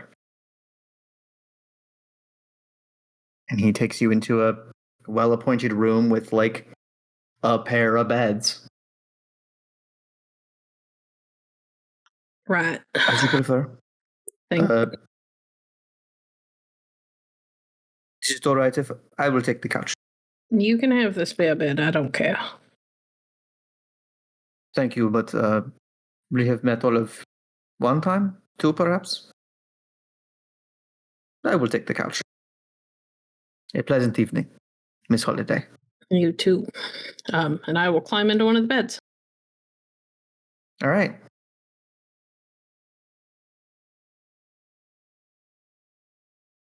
Aylin, you feel way better the next morning. Hell yeah. Fully Can healed. I get my willpower back? That depends. What was your objective for the session? Cure the blood. Well, the session, find Harry and Angelo. So we're done. Yeah, absolutely. Done and done. Everybody having rested, if anyone has missing willpower, you regain either your resolve or composure, whichever is lower. And Higher, I believe whichever is higher. whichever is higher, thank you. And I believe hit points equal to your total health. Your Equal to your yeah. Listen to Termite. She knows the system. What if it's still lethal? go to a doctor. Weirdly enough, I'm doing great. Sloan doesn't sleep for very long because it was, again, the middle of the afternoon when we got here. So she got like a couple hours nap and she is probably downstairs waiting when Aylin wakes up. It was like sundown when you guys arrived. By your clock. No, you're right, because it was a couple hours later that they went to their meeting at sundown. Yeah. So yeah. So It was like 4 in the afternoon. 4. Yeah. So it was still the middle of the afternoon when we got here. So I don't think Sloan managed to sleep very much. And we're supposed to leave because we don't know what time the train leaves. Oh yeah. Yeah. So it's probably more like Sloan naps for a couple of hours and then gets up, and when there is silence on the other side of that door, she will go and knock. right. Aylin is still, I guess, jet lagged. So yeah, she'll open the door. We should go. Please Oh, hi, describe Sam. what state Aylin is in when she opens the door. I mean, not terribly different than when when they went in, considering the rain and the lightning and the not Messy, sweaty, mostly honestly disrobed. a little better. Yeah, some flashback in your cheek. Oh yeah, Sloan. Sloan is stone-faced. We should go. We don't know what time the train is leaving. Right. Did you? Can we take them with us? If they want to come, they are welcome. I have given Angelo my address in San Francisco. If they decide not to come with us this time, they know where they can find us. One moment. And like Aylin kind of closes the bedroom door and you can hear her like prod. You can hear He's her awake. like, yeah. Are you coming with us to California? I would have to put on pants for that, and I don't feel like doing that right now. But yes, we'll meet you there. Sloan gave you the address. All right. I assume She, Angela's taking shuffled. care of it. He usually does. Aylin, for 2 seconds, has a moment of clarity, realizing how much Angelo and Sloan do for the two of them. Shoves that down real fast and goes back to whatever she's been doing. Poyjee nods with a pipe in his mouth. He's just like, we would be lost without them. Right. Did you have to? She is looking for. Should I leave clothes here? To pay attention to where you leave your clothes. Yes, but mine are wet. Unless Angela you cleaned meant them. before we got started. Yes, that. He smiles.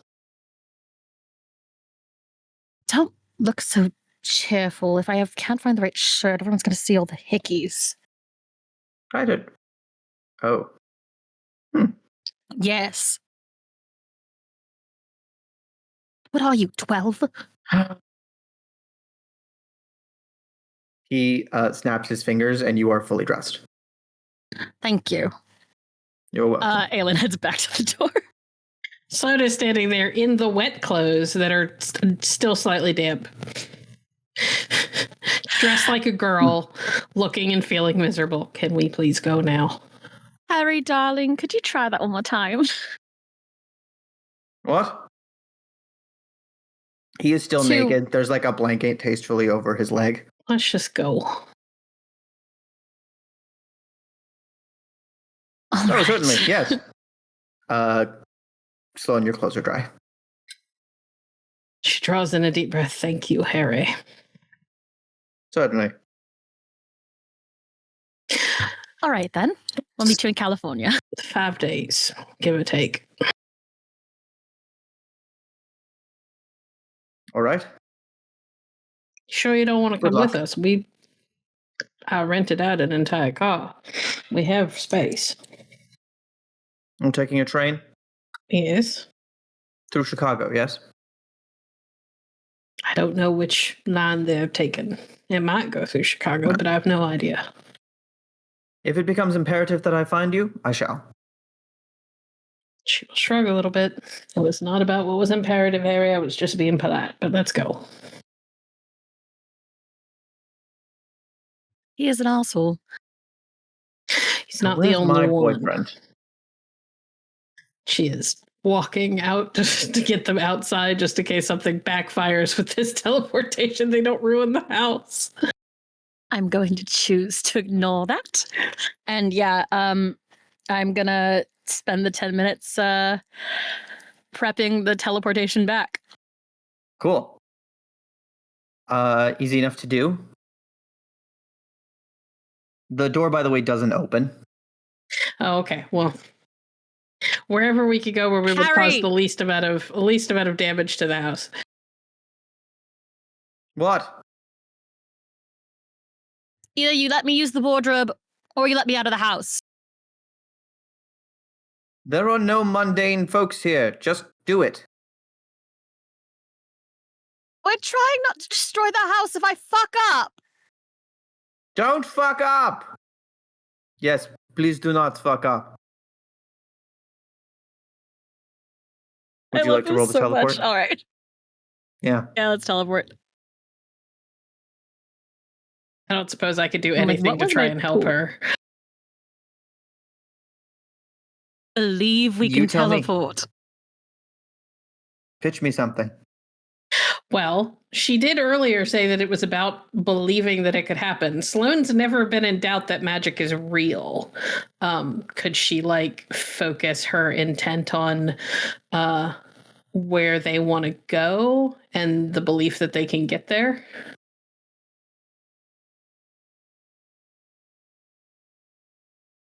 Yeah, I'm going to say the fact that you believe is why... that's an important thing that happened.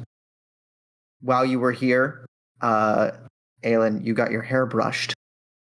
Which means all that... and then I ruined it. It means all that fancy paradox you were building up is gone now. I'm going to reset my secret counter to 0. Yeah, and then I immediately ruined my hair again. Yeah. with the fucking. Yeah, I know. So about that ability to help her. Go ahead and make like a leadership roll. I do not have leadership, babe. Cool. Then Persuasion? Charisma. Okay. Just charisma. Just charisma. 2 successes. 2 on 2. Yep. You can give an additional dice for like, hey, I Woo-hoo. believe in you. Sloan will reach over and take Aylin's hands and kind of lock eyes with her. You can do this. Aylin blushes. Holy shit! Holy shit, 7 successes. Critical success. Sloan gives some of her luck to Aylin. All right. Listen, it's the house with 3 of the people I love the most in the fucking world. Literally. And the one you were the most shaky about just looked you in the eyes and said, I believe in you. Yeah, we're gonna unpack it later. It's fine. The dice know what's up. The ghost in the domain are just like, what has happened? You appear precisely in the middle of the warehouse where you guys have been camping out.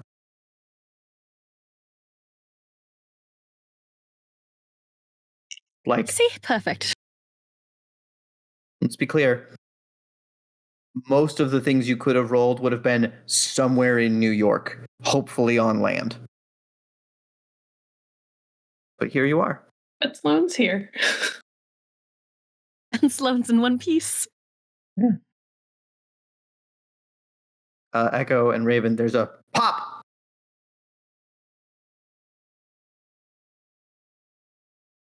Sloan will let go of Aylin's hands and take a step back. See? I knew you could. Do you think you could make that at least a bit quieter? They like, what? We popped into existence, so. No, I know. Yeah, you about got shot. All right, well, it's us. Frankly, we should all be glad that she didn't overshoot the landing this time. Dropped us in the middle of an olive grove last time. If I'm not trying to carry on anyone with me, I can do it with a little bit of sparkle. I don't suppose there's any extra clothes. You can find extra clothes when we switch scenes to a train. Excellent. A whole car. Would you like to describe what this living car that you have just... Honestly, renting versus buying on this scale is kind of negligible with this amount of wealth. Yeah. She's like, yeah, I own this now. Yeah, she rented out like a full like sleeper car, so there are multiple rooms for people to sleep in. Everybody's got some privacy. I imagine that there's a little bit of like I forget the word, but basically concierge service where they will bring stuff to the car instead of like forcing us to have to go to the dining car every single time. Yep. It is very well appointed because she gave them explicit instructions on which class to book from. Bernard is your personal waiter for the duration of your journey. Perfect. She would have, because she is aware that there is a chance that we are going to have allies with us, would have made the request that the sleeper cars have like an extra like layer of like curtaining over the windows. Just in case. Cool. That actually brings up another question. Echo. Yep. Did you invite Snake? Oh, yeah. All right. You find him and Sally at the now a lot more like busy and fun bar. people are hanging out and drinking and talking, and they're sitting at the end of the bar, just sort of grinning and chatting. Like, Echo, hey. Thank you. How are you guys doing? Everything go okay? Well, we're getting ready to leave for San Francisco. Oh. Okay. I mean, we were gonna show you around. Sal said there was some people you were supposed to meet. Like if you were staying at that. No, we're not staying. We're actually going. She's gonna look at Sally. We're actually following up on some leads regarding the folks we talked to you about. Right. The right, those folks. Yep. The medical individuals, right. Okay. If I'm asked directly, I'm gonna tell people that you were here. But I won't say anything if nobody asks me. Does that sound fair? Sure. Though, he kind of looks back at Snake. Part of the reason I'm here is going to extend the offer to you.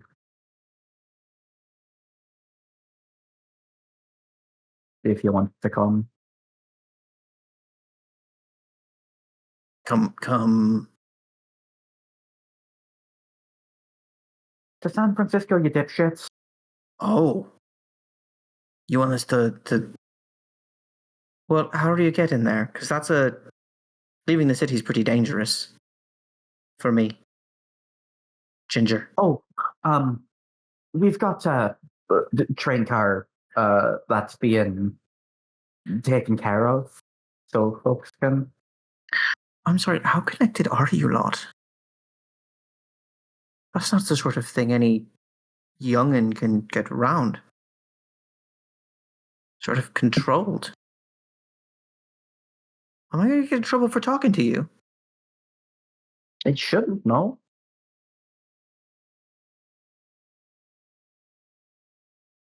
Any of the less public connections have kind of been lost, but we still know our way around things.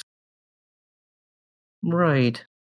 You're going to have to make a social check. Sorry.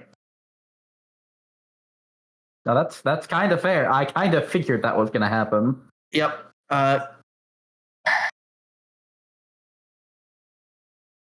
For trying to maintain the facade of being a ghoul, it's going to be probably subterfuge and manipulation. Cool. Not great at that. But you are doing... okay. You are doing crime, right. so if you want to add your desperation, you may. Yeah, let me just roll for 2. We're at 2. Yep.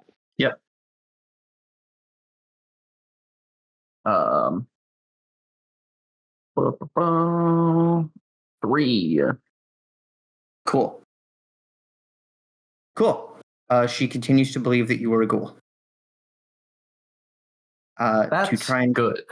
Yeah, to try and convince the two of them to join you. Charisma persuasion. Yeah. 2.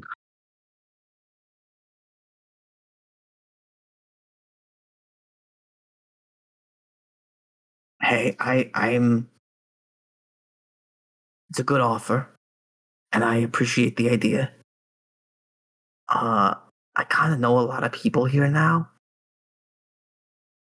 and I mean, it's New York. Like, when are you ever not gonna want to know somebody in New York, right? Sure.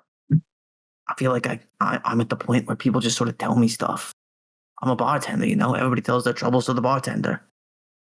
And if I stop doing that and I get on the train, then sure, I'm in California, but I'm kind of just a thief in California, and I like being Delaney the bartender.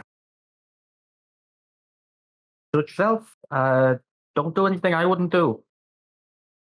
Well, you're already past that point. I tend to think so. Yeah. Don't do anything that'll get yourself killed. Fair enough. I do a lot of things you wouldn't do, but I also do some things you would do, and that's kind of. I always respected you. You know that, right? I know. Good. Right. Well. I'll I'll be sure to send a do we message hug now? back. No. She will kind of hold the hand out to him, though. Yeah. Yeah. Put her there, partner. I'll let you know if the others show up. I tried to reach out to him. Let him know where I was going. So That's a good idea. Be nice to him when you see him. If Elminor sort of left him, I did a little bit of reading, and they're gonna be like, well, you know, my clients downstairs when they don't get Yes. what they need for a long time. Yes, it's kind of, if I remember correctly, kind of how you were a while ago last time we ran into each other. Yeah. Except, yeah. Turns out her presence may have been sort of, I mean, that's why I never liked her, right? Only room on a ship for one person who only thinks about themselves. Yeah. Well, I'll do my best to And take if you- care of him. Won't be the Yeah. first time. Yeah. And if you need anything out this end of the States, you know, send me a telegram. I'll check them every day. Sounds good. It's good to see you. Good to see you. Take care. Take care. How long until the train leaves after we get back? Couple hours. Okay. Sloan is gonna seek out Echo. Oh, Easy enough. We need to make a stop before we leave, but I would prefer that it just be the two of us if that's all right. sure. Where are we stopping? I have to take care of something, and I need someone who will watch my back and make sure that I leave on time.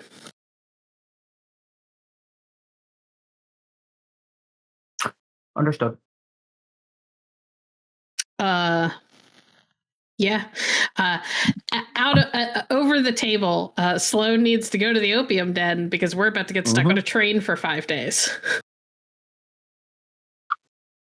Yeah. And I have already denied myself for a week and been relying entirely on alcohol. I think, Echo, while you're having this conversation with Snake, Sloan is in the basement.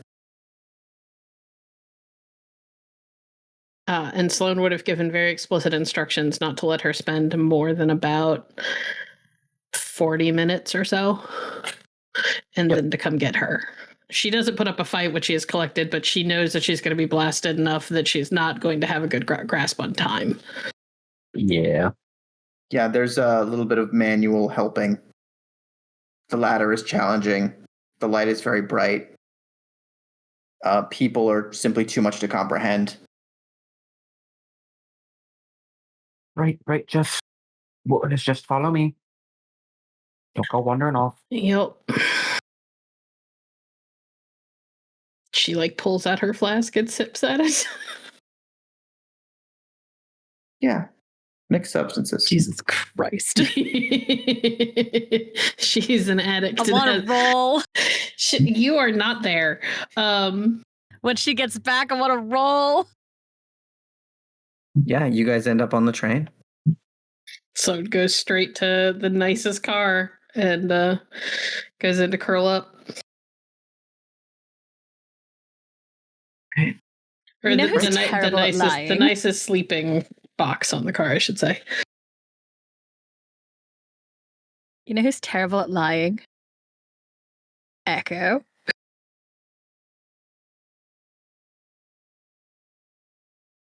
When the train gets moving, I think Aylin is going to slink up to Echo.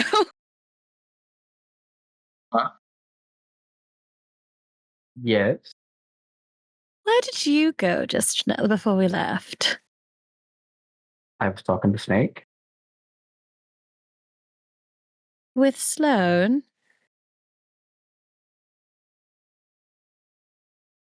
She was there, yeah. Because she's terribly interested in Snake. I mean, if anything, I think she's more interested in his girlfriend.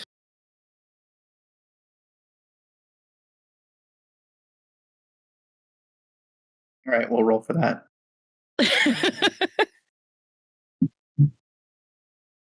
Not technically a lie. True, but you are concealing Roll. information.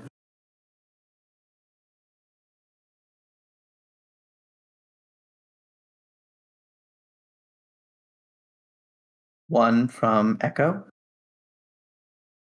And a wits and insight. What am I using?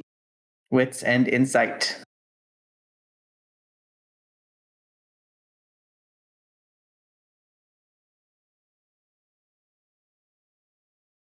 That is not a 2 roll, slash babe. marks. No. Holy 7 shit! Clara, Jesus Clara, what Christ. happened to your luck today? I got laid. Aylin got the dice want Aylin And to bang. also in the game. That Oh my god. Ow. All right. The dice want Aylin to bang. This is important that we know this. Yeah. Echo is trying to be polite and professional and hide something that Sloan did. Probably won't tell you. But it was definitely something. Echo. Yes.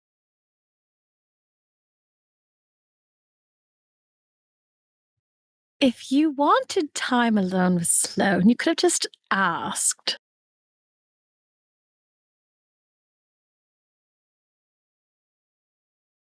You do realize that her going with was her idea, right? Oh, it was. Ooh.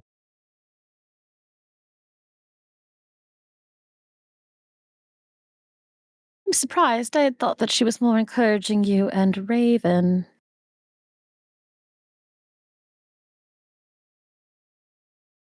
Wait, sorry. What do you think happened? Well, what happened? I went there. I talked to Snake. Sloan did whatever she was doing. And we left. And you know what Sloan was doing. What was Sloan doing? Don't think that's any of your business. It's not. Tell me anyway. No?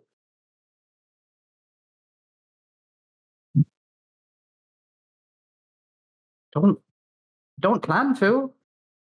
Excuse me, ma'am. Would you like a drink? Bernard is here.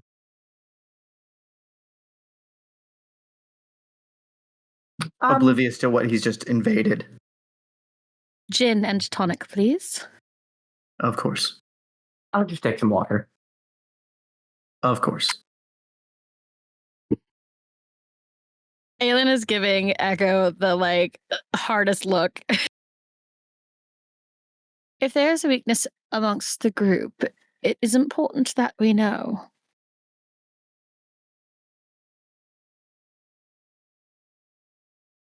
Go ask her yourself.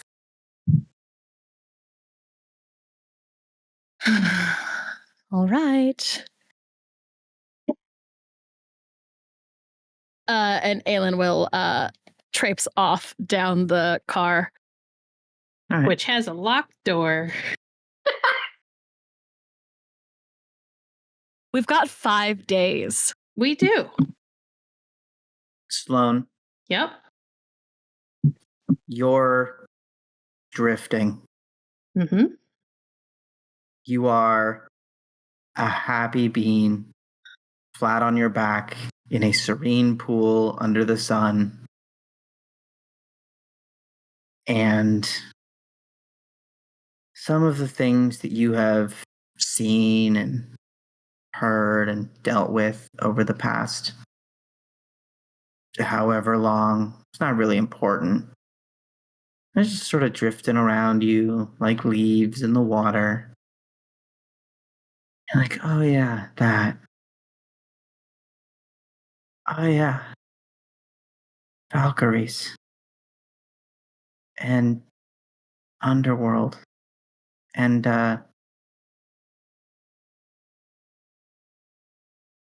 Aylin shouted something at Houdini. Something about the ghosts. Mm-hmm. What was it she said?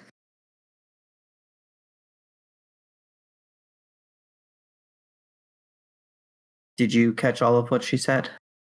I mean, I had planned to out of character. Are you making me roll or something?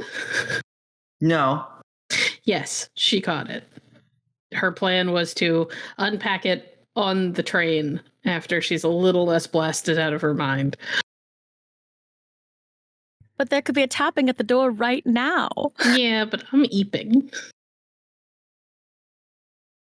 Yeah. It drifts in, you hear blood ghosts that are killing me.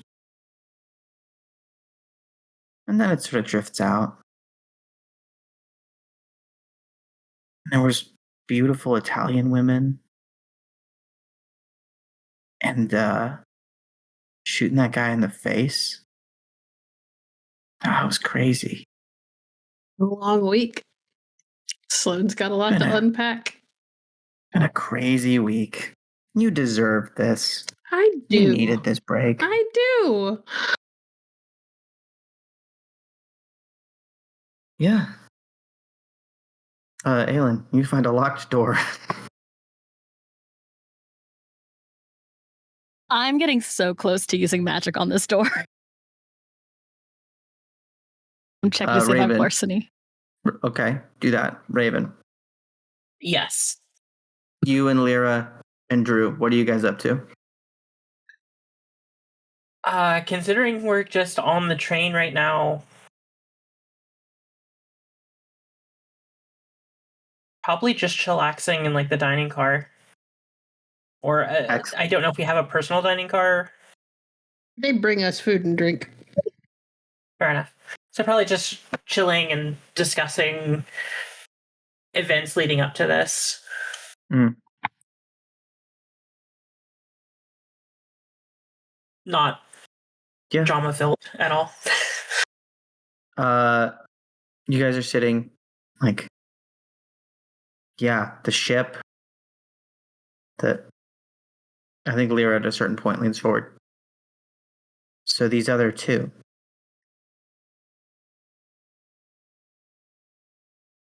I mean, we want to find out who they are, right? Well, we know that Dr. Moore is somewhere in Paris, and no one knows where the Vicar is, but he is an Inquisitor. So I think it's pronounced Vicar. It is. Vicar, apologies. We could potentially reach our contacts with the Jiangxi in China. They may know more. They were taking out the Inquisition before.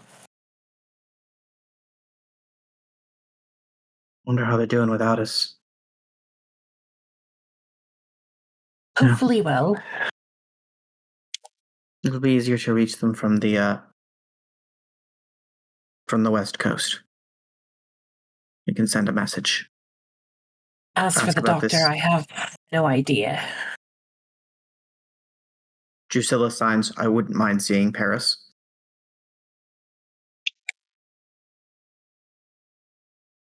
Well, we could potentially discuss a trip with the others.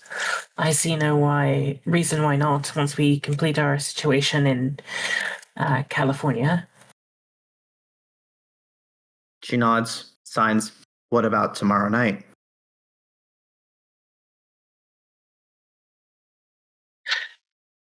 Above table, I do not know what she's talking about. She's talking about the map. Oh.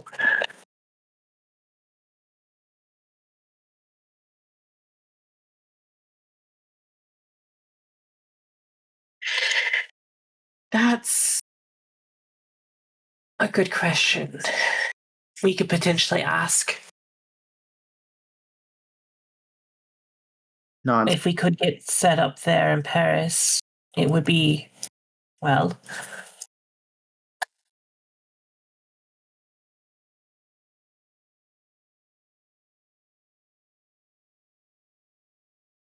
Could be we helpful. should probably discuss with the others. And Clara see nods. what Drew quickly signs. Also, left a telegram for Price. Did we get any word from him at all prior to leaving? Not yet. And what about your partner? Victor's been. Remember, he was headed east as well. Yes.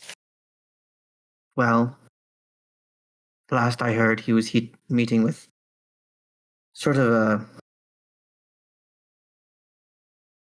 some kind of chieftain meet. Apparently, there are other werewolves looking for a stranger.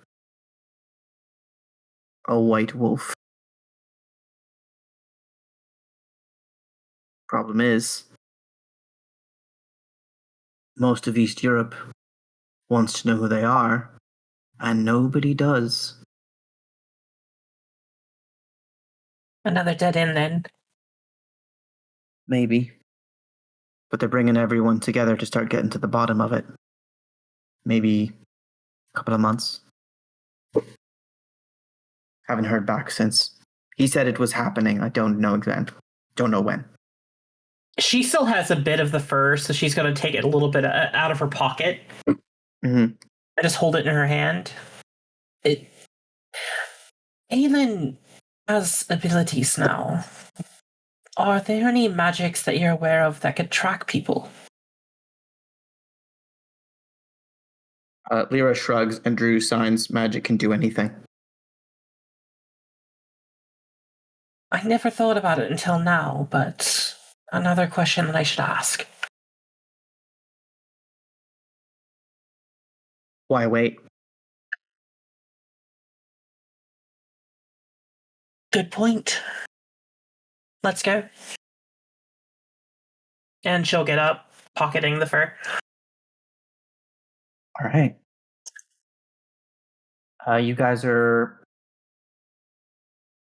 coming up on 6 or 7 hours since you left New York. Everybody had to get in position, stow their stuff. A little bit of sightseeing. Sloan, you're still kind of out of it, but you guys can gather to discuss. You also have a couple of pages you need translated, decoded.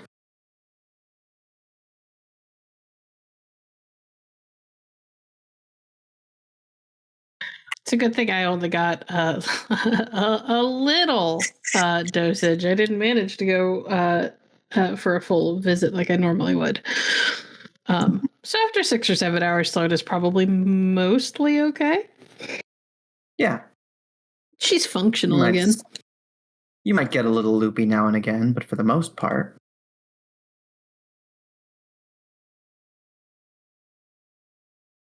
Yeah. Aylin is so sus.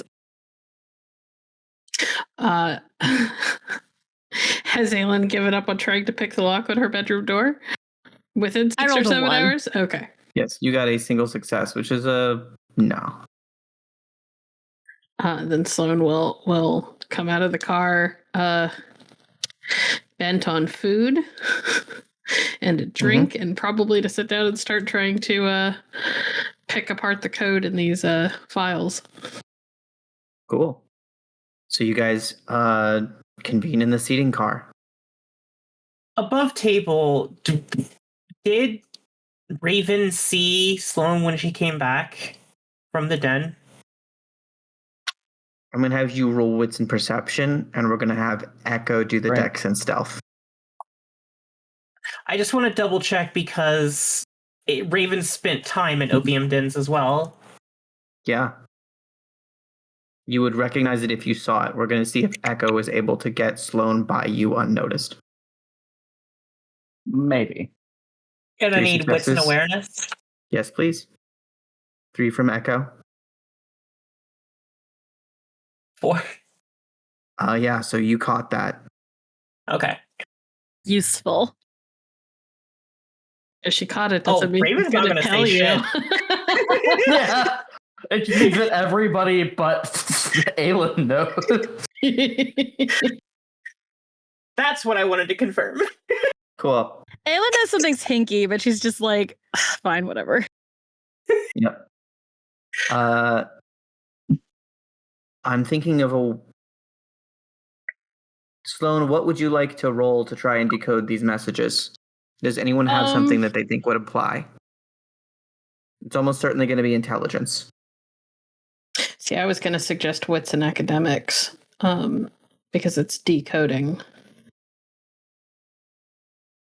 I was Could going I to make say an argument for intelligence and subterfuge? subterfuge is social. Fine. It'd be closer to larceny. Academics could work.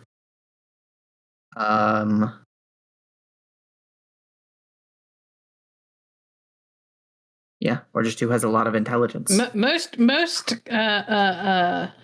codes are typically are like math based, which is why I was thinking academics. Yeah, so probably intelligence academic. Okay. Do I get my desperation? Yes. You can also share with the party if anyone has a better pool. I have a pool of 4 for this. Same. Plus 2 if it's desperation. Same. I'm also sitting at 4, so. All right. Well, you guys can all work on it together then. Could folks roll to see if they could give me extra dice by helping? How about you all roll your 6 dice respectively, and just whoever gets the most hits gets the most letters. I was going to give you your desperation as well for this, should you so desire. Well, I got 5 on my 6 dice. Clara, what is going on? There, I got 7 on I 6 got dice. laid. Fuck it. It's All like right, we gang, watch traded this. Aylin dice. got laid. I don't have There the. you go. I don't have the Echo got mixed one. match. Echo Termite, got you're one. amazing. Echo looked at it, goes, no, fuck this. Echo Yeah. realizes she's going to be in a room with Aylin and Sloan for a few hours and goes, I'm out. Like, here's the thing. You and Raven have awkward tension when you're not talking to each other. You sit down and the tension at this table is so different. Like, because they are talking to each other. They have to work on this code. But they're so not saying the thing that they need to be saying. Yeah. Also, this code is clearly boring. Like, this sucks. What languages does Aylin speak? Let me find it. I Awesome. wrote it down. English, Hungarian, French, and Latin. Okay, cool. I love the idea that as they are working on the code, they keep going in and out of languages, English, Latin, and French. Because there are some things that are easier to convey in other languages than English, because English is fucking weird. You know, it's just occurred to me. What?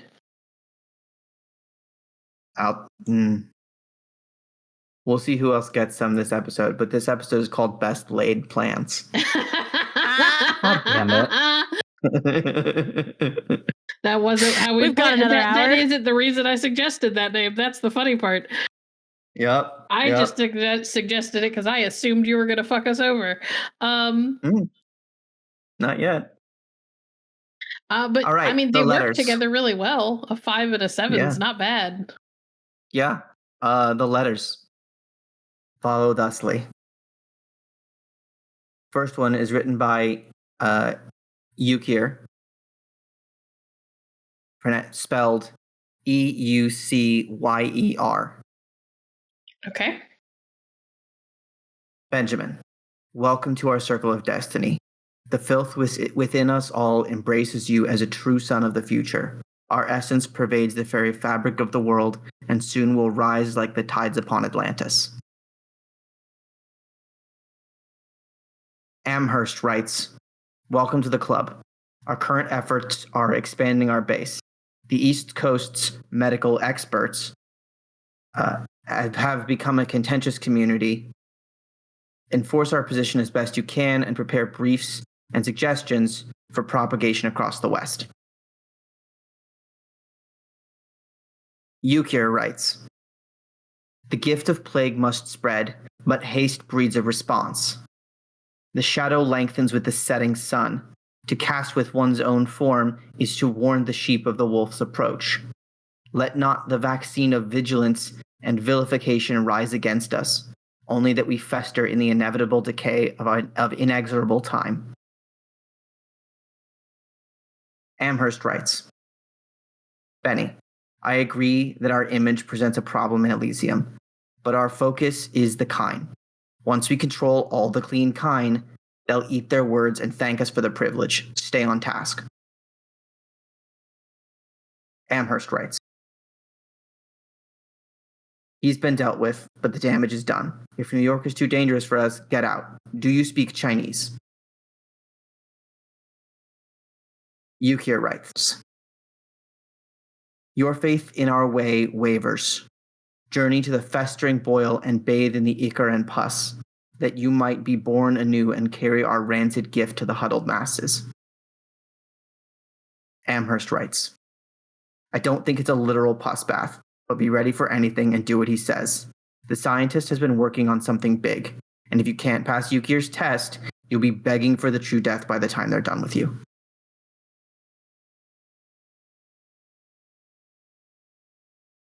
And those are the letters. Excellent. Will you please copy paste those into my journal? Because I did not get enough notes. I absolutely will. Did Can you get the gist, or do you need me to reread? No, I got them. Yeah, I'll just put them in PC notes so you guys can read them. Not of Opus de Requiem. Not of Opus. They're right next to each other, and they're like the same number of things. Yeah. There you go. Well, so you guys all hear that, and at least the syndicate isn't disgusting. Well, this is a lot of information.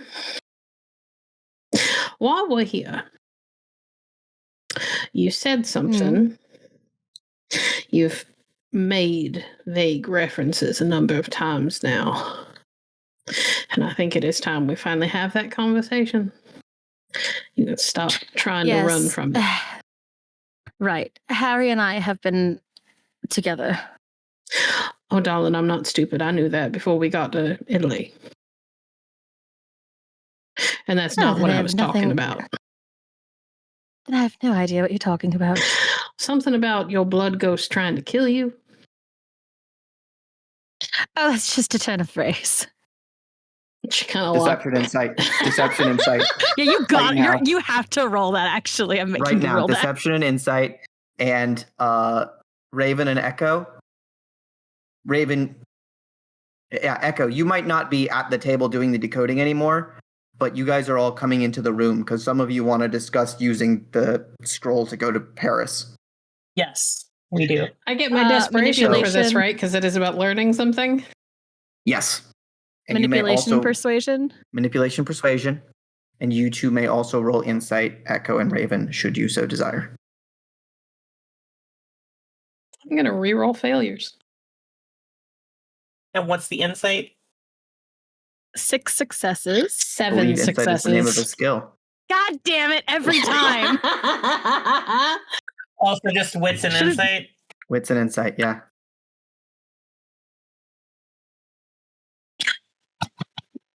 I love that this happens every time. Aylin and Sloan are talking without talking, and Echo and Raven are like, they seem to be having a pleasant conversation about something else. We both rolled 1. You both rolled 1. Maybe the blood ghosts are killing her. Don't know. Don't care. Or no. Why would she ever Why lie? the turn of phrase? Why would she ever lie? Yeah.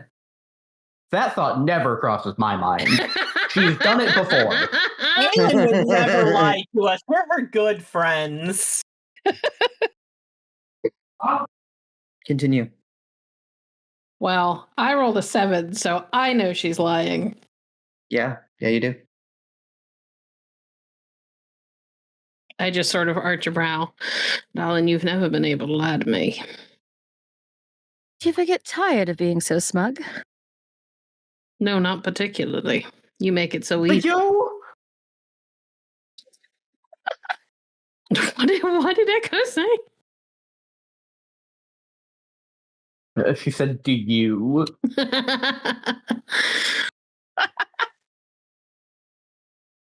I think it's quite becoming anyway. Drusilla chuckles. So, what's going on with your blood ghosts and why are they killing you? It's nothing really. There's sort of a call to the void happening. That doesn't sound like nothing, darling.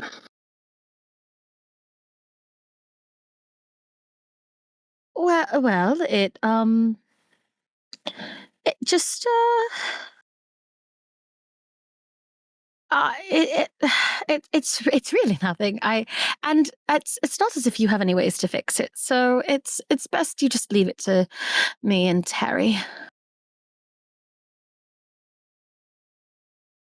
Sloan kind of blinks for a long moment and has this look on her face like I'm not going to acknowledge the fact that you sort of just verbally slapped me. Darling, you've been living with Harry for how long? About 3 years. And he That's how long has it's been, right? 2. 2 years. and in 2 years he hasn't bothered to find a way to fix this. Do you think you're his top priority? It hasn't been that bad. Well, apparently it's going to kill you, so I beg to differ.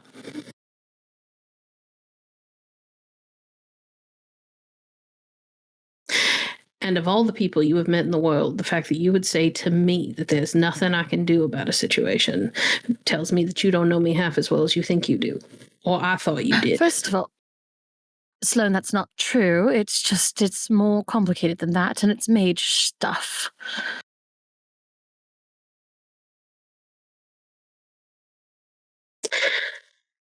Sloan once again kind of takes a moment and puts her hands on the table. I grew up raised by a mage. I know what mages look like. They don't depend on things in their blood to do what they do. So clearly you're dealing with mage stuff without being one. So let's not pretend that there's a huge difference between us in this situation. Except that one of us doesn't have to worry so much about getting pulled into the afterlife at any given moment because we did something to get ourselves in over our heads. It's not even that. It's not even that I'm going to get pulled in at any given moment. It just happens sometimes, and also sometimes when I use my perfume, it's fine. It's I clearly really wouldn't worry about it. It is above any of your pay grades. my pay grade is the only reason we've accomplished half the things that we have in the last week, darling. I would also stress that for at least two of us, death is our pay grade, actually. Well, the truth is, none of us know how to fix it. So unless you can Well, pull none something... of us can even stop trying to figure it out if you don't stop being so fucking superior and tell us what's going on. I don't really know. You know more than we do, clearly. This is not one of those problems you can ignore until it goes away. Well, if you must know, I've told you everything I know. Every once in a while, there's just sort of a call to the beyond. I think the ghosts have a drive to pass on, and part of me might be tangled in that. Is that what happened when we were on the ferry? I don't know, to be quite honest. That's another problem.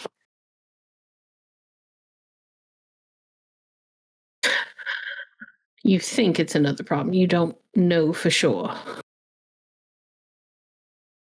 Raven, wasn't there something else you wanted to ask us to do? I believe this is more imperative.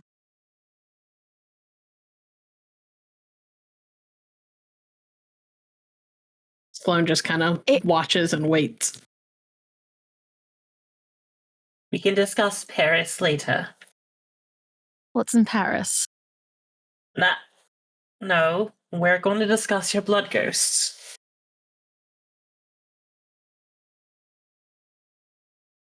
There was something... I really don't know. I have something that might also be sort of calling to the same void. Is it the perfume? Aylin just looks at Echo like, what? I always hated that damn perfume. Well, you did mention that when you use the perfume, it feels like you're being pulled in, no? When did I say that? Just a It's few true. moments ago. All right, it's that.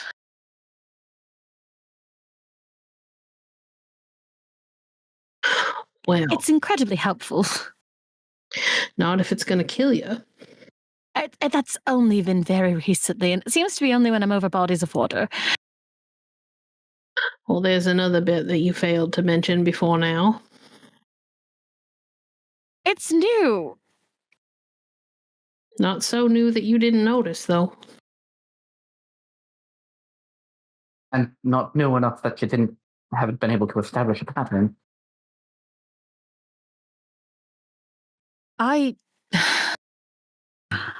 If I don't...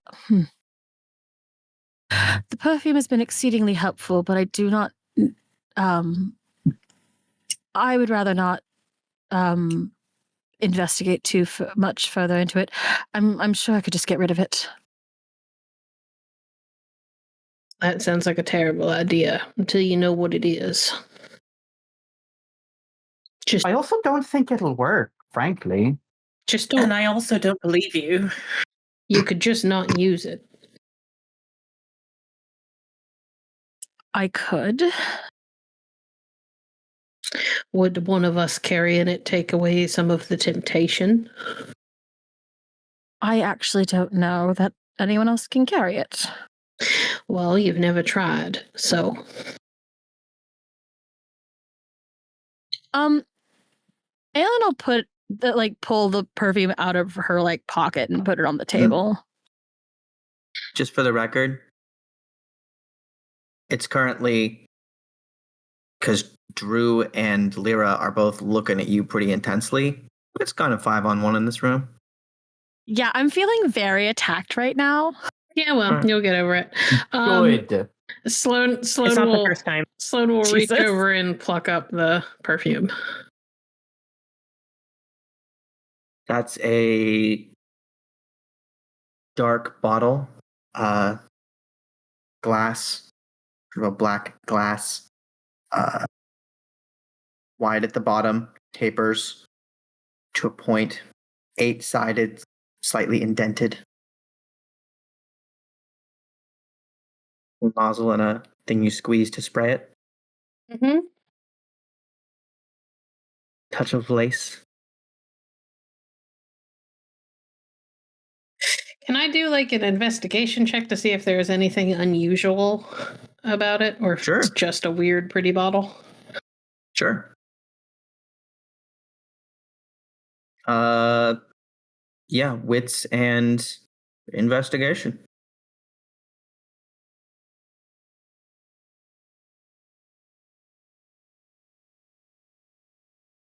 Also, you Oof. steal my artifact from me. Well, we're gonna have to overreach. Ooh, look who just Oh my found some God. desperation. Are you going to overreach? I am, Okay. and I'm gonna re-roll failures. For 8, that's a critical. Sweet. I would like you to tell me what you do right now that makes this worse. Put it on.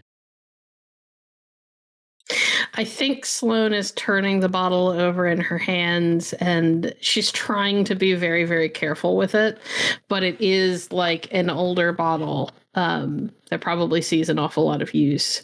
And so without really intending to, she accidentally manages to like bump the little mechanism that sprays it, and it just blasts her right in the face. All right.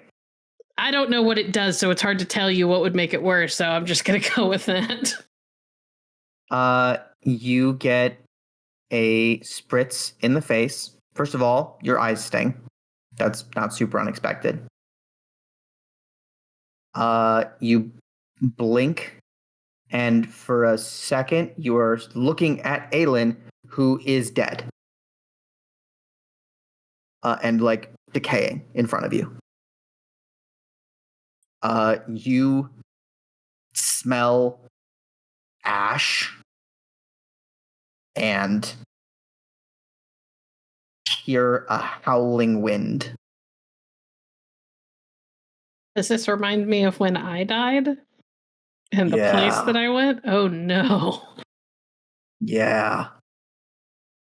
It is the exact same howling. Like no roll. You called it right out of the blue? Yeah. I think you have enough time to sort of glance out the window and see the same blasted landscape. And get the distinct impression that there are things here that saw you. Great. Like there's something out there that, like a wolf or something, that sits up on its hind legs and becomes human-like and watches you pass. Fantastic.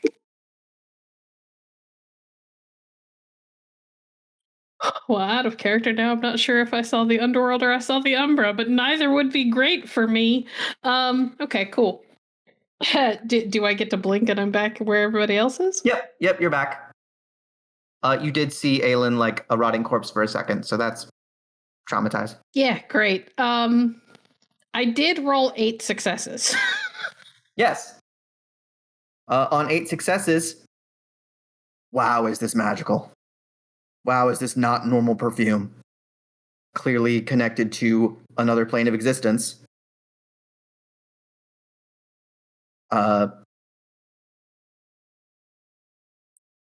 Ask me more questions about it, and I will give you some honest answers. Do I get the feeling that every time she uses it, it pulls her closer to death?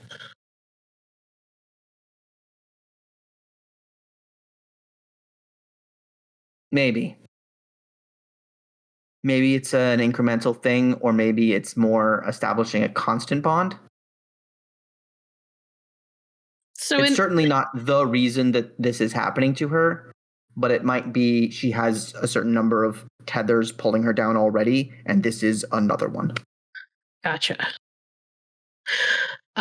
Do I get the feeling that her not using it would at least stop the advancement of all of that?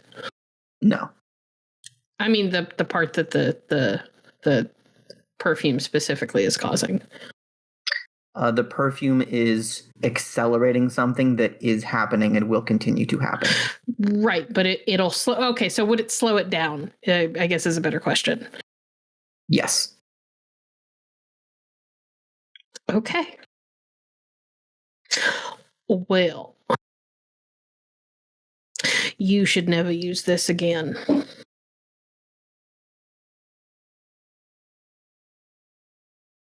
Why?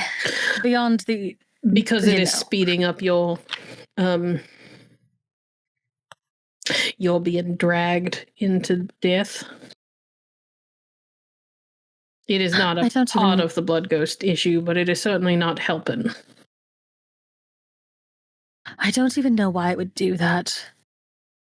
Because it is tied to that other place. I saw it when I accidentally sprayed myself with it.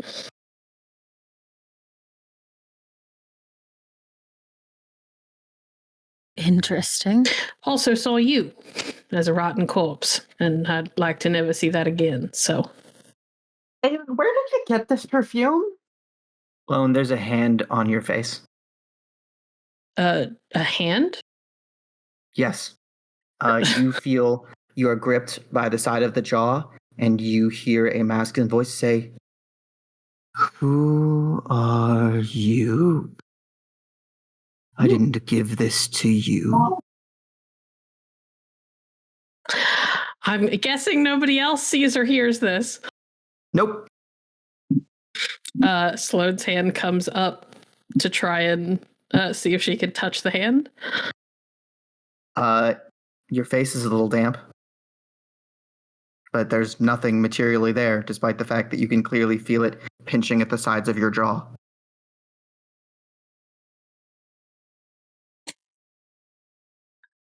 Well, that doesn't seem good. I mean, they don't see anything Echo, or hear anything. This is just a normal day for you.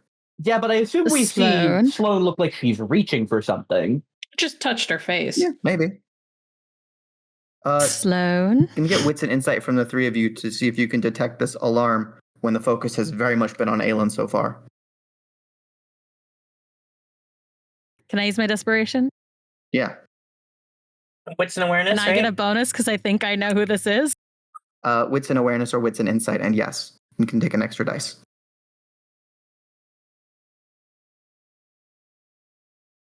Are you serious? I'm no. Oh my! What? Oh my god! I love this. I hate it here. All right, so that's one success for Echo, which is a fail. That's one success for Raven with a willpower reroll, which is also a failure. 2 successes might get you something, but it will require you to overreach. I want to overreach and reroll my. This will take us to danger 8. Wait, no, it'll take us to danger 7. Danger 7. 7. You're right. How do you get out of despair? How do you get out of despair? I gotta get into Aquarius' good graces or procure a sample of the source of their power. Which, in fairness, I think I can negotiate with whatever this is. Let's not do that. Yeah. Don't worry, it will get us closer to other things we need to do anyway. Just go with overreach. It's fine. Because I think it might be a little bit before we could get you out of despair, and I don't want to do that to you. So, but also despair is fun. Remember the last time you went into despair? Wasn't that fun? No, it lasted all 5 minutes. That's true. We got the book back, so we fixed it. So, are we okay for me to overreach? Yeah, do it.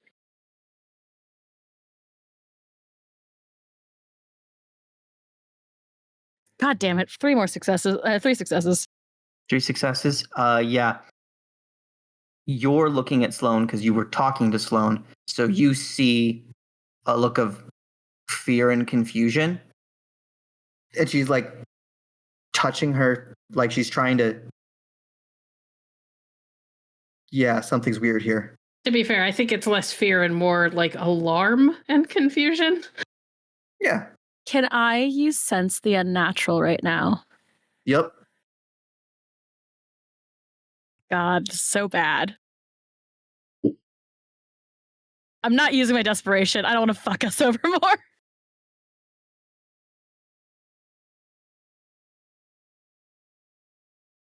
Three successes. Is that enough to meet the threshold? Yeah, the I think ability so. describes a threshold. It's usually 3 or 4. 3 to 5.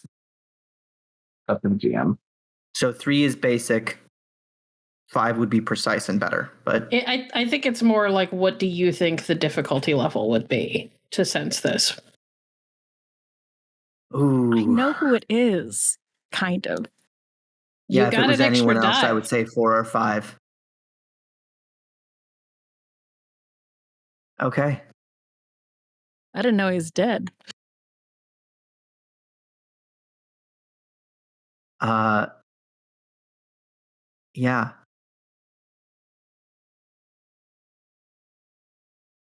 Aylin, you feel a couple of things. You open your sense to this sense that you have for the unnatural comes from your talent as a medium, yes? Yeah. You have always had a bit of a connection to those who have crossed over. In this moment, you reach for that sense. You reach out to those on the other side. And like Sloan moments before, you hear a howling wind. And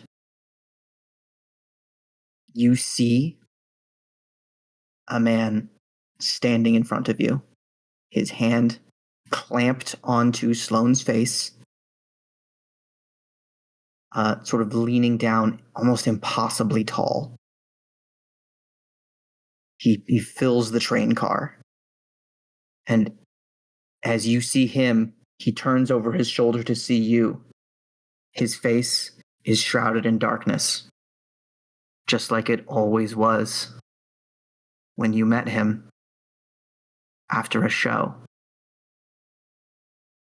after a performance. He would call you up from among the dancers.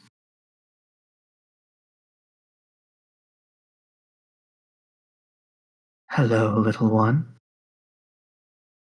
Do you still dance? Do I hear that? Yeah. Clara? Yep. Above table? Yep. Do I have your permission? Yep. The second Sloan hears that, because Sloan has heard the stories about Paris, she turns and she wings it as hard as she can at the wall to try and break it. Sweet.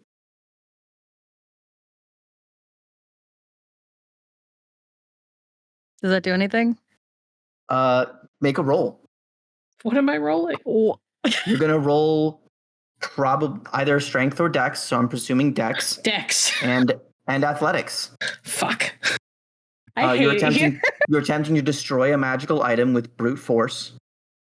So this is going to be a threshold of 4. I only have 3 dice, OT.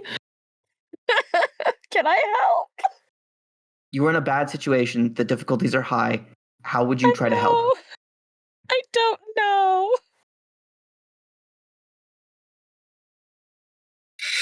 I'll reroll. There's a chance. That's 3. I got as many successes as I have dice. 3 successes. You slam this thing across the room. It does not shatter. At this point, Echo and Raven, something is clearly wrong. I'm gonna point at it. Raven, fucking smash it, please. You cannot speak. Your jaw is held in place, so you do point. Then I point. I point at Raven, point at the jar or the bottle. I'm already thinking of destroying the fucking thing, so she's gonna go. The train's moving, right? Yeah. Pure chaos. Don't throw it out. Don't throw it out the window for some poor random we're- person to pick it up. We're gonna act in terms of The first person that spoke was Raven, saying, I'm going to try and destroy it. Yeah. And Echo is getting up to try and throw it out the window? That's what you were thinking? There is a thought of, if we want to break it, throw it out the window, yes. Cool. Raven, how are you going to try and destroy this?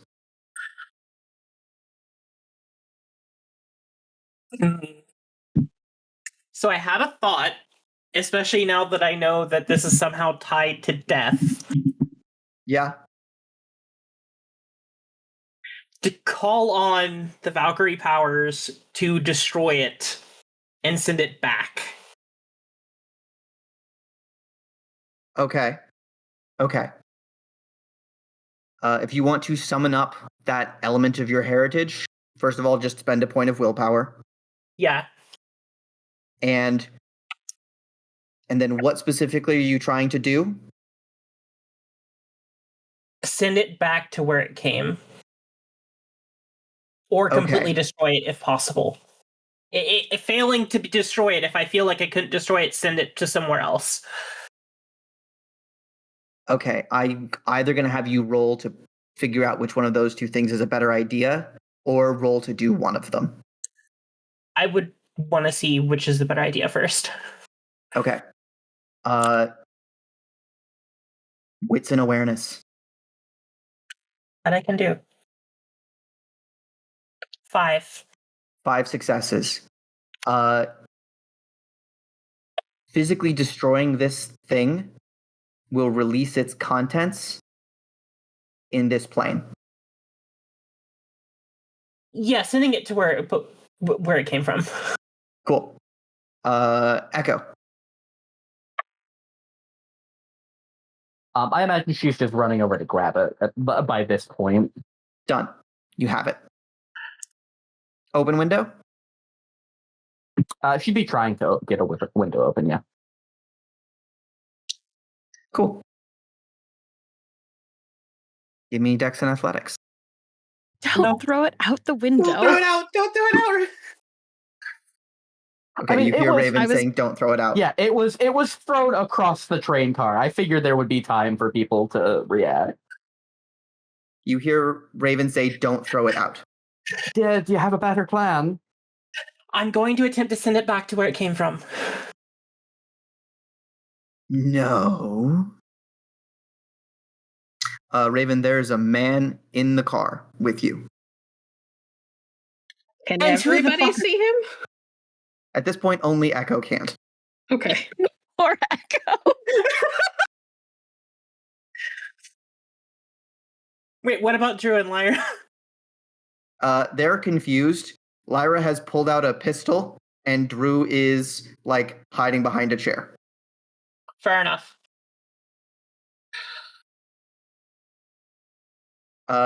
Echo, what do? You have been told not to throw it, but you are holding it in your hand, and everybody in here is freaking out.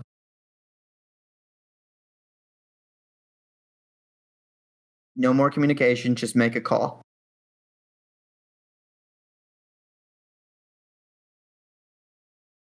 I think we're just gonna I think she'd just throw it toward Raven. Okay. Echo, do you remember the look that Aylin gave you when last season when she was chanting and was like, I need you to trust me on this? Yeah. I think that's the look that Aylin gives you as she's trying to explain, get you guys to put the thing down.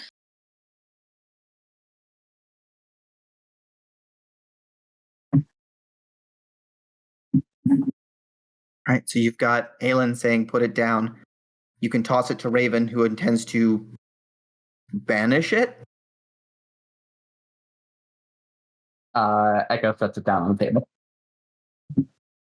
Walks over to Aylin and sets it down. Aylin will pick it up and show it to the person and just be like, I have it, it's fine. And she actually says that in French. Am I still being grabbed?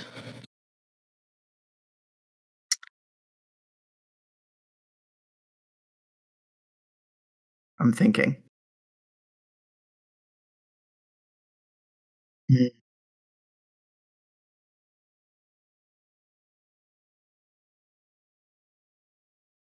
I've always been here, and I still have it. And she like puts the perfume back in her pocket, and it's safe. Raven's not even going to listen to Aylin and attempt to repel the unnatural and force him out of the car. I'm still waiting on an answer. Just putting that out there. You guys are brushing forward before I've gotten the answer to this very simple question I asked. Yes. Yes. So here's the order that's going to happen. Aylin, I'm going to need you to roll me subterfuge and manipulation to convince this thing that you are complying with its wishes. If you succeed, it'll let go of Sloan. 2 successes. Cool. In that case, Sloan, you are physically lifted into the air. Cool. I'm gonna pull out both guns and start shooting. Jesus Christ. Excellent. Actually, hold on. Before I do that, can I try something stupid? Why would we stop doing that now? All I was doing earlier was trying to investigate the damn thing. That wasn't that stupid. I have now effectively been in like the underworld twice. Mm-hmm. And I only died to get there once. Yep. Is it clear to me that I now have some sort of like a tie to that place that I didn't have before?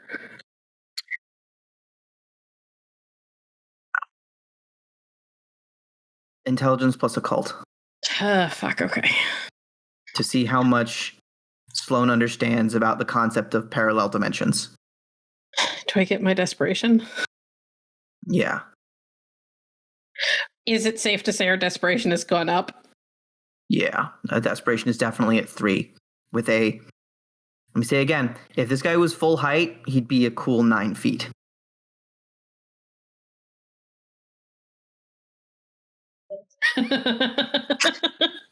Excellent. I mean, fuck it, overreach. I don't care. Wild. Just why not? Cool. And we're in for a penny, in for a pound. I'm gonna reroll failures. 5 successes. 5 successes. You definitely have a connection to the other side. His name is Doc Holliday, and your relationship to him, in more than a emotional way, has not ended. Cool. There is a connection between you that probably binds him to you and certainly binds you to this. Cool. We are going to do repel the unnatural now. Cool. Utter chaos. Yes. Everything's going off.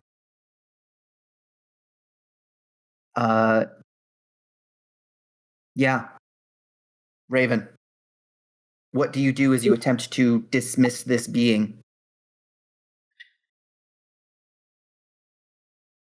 This 9-foot-tall, spindly Caucasian with dark hair and a shadow instead of a face.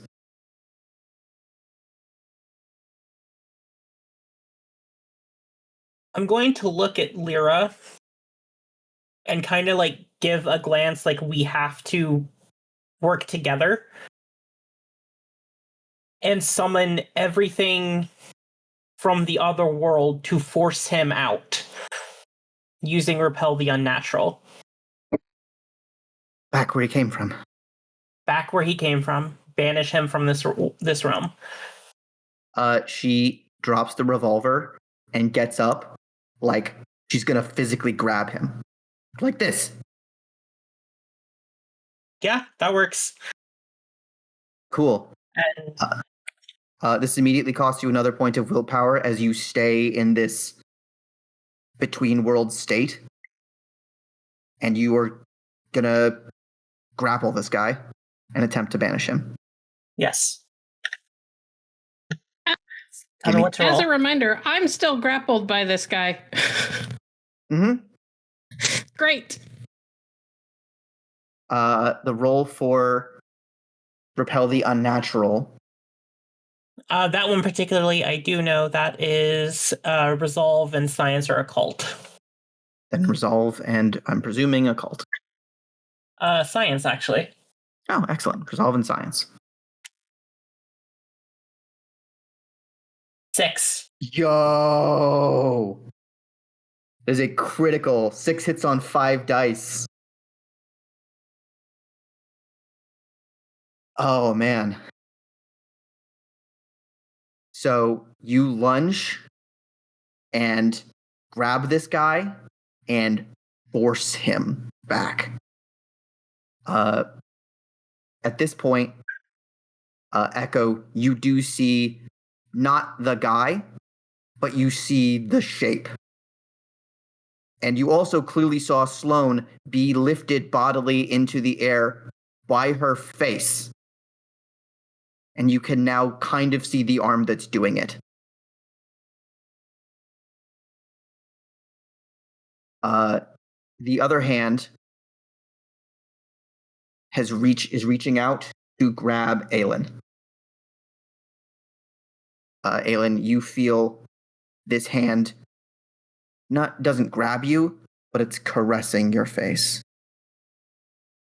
Ew. And that absence of eyes is staring right at you. Ew. Sloan, shoot him. Sloan has the gun that shoots ghosts, if I recall. Sloan may act and Echo may act, and then this banish is going to resolve.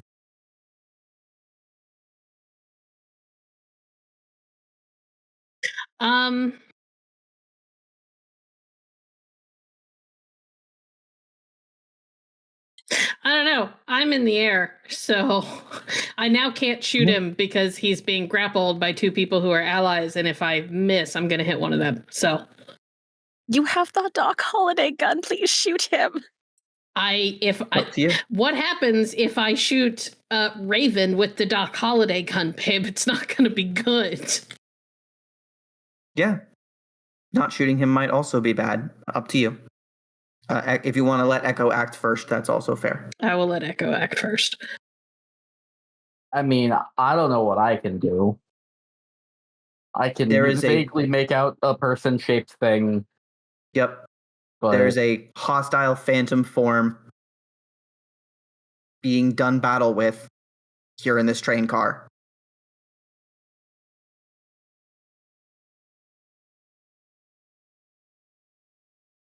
Currently holding one of your friends up by the face and touching the other sensually. Oh, God, I hate it so much. Can I think I've already tried to convince it to stop. Can I try again? No, it's these 2 get to act, and then... That's valid.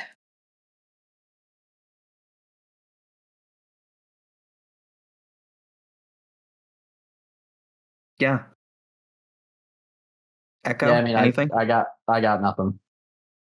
Okay. I'm going to try to empower my gun. Mm-hmm. So that's composure and insight.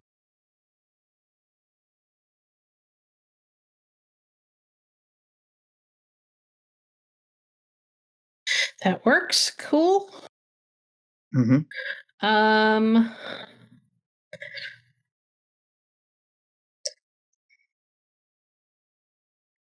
Here's where we get into the slightly weird part of it and the slightly stupid part of it. Gotcha. I would like to shoot it, but given my tie to the underworld and this thing clearly being somehow tied to it, or maybe having come from it in some way, I would like to have the bullet like follow it into the underworld as it's being banished. Does that make sense? I want to make sure that I'm hurting it in both worlds. Yes, I understand what you are saying and what Sloan is thinking when she pulls the trigger. Whether or not the mechanics play that out, that's fine. But I want to describe what I'm trying to do before I do it so that we're both on the same page. For sure. Cool. composure and firearms, I'm assuming, or dex and firearms, one of the two. We're going composure because you are definitely trying to keep your head right now. Okay, and I'm gonna use quick draw or sharpshooter. It doesn't really matter. You're acting quickly. So that's 3 composure, 3 firearms, and 3 from empowering.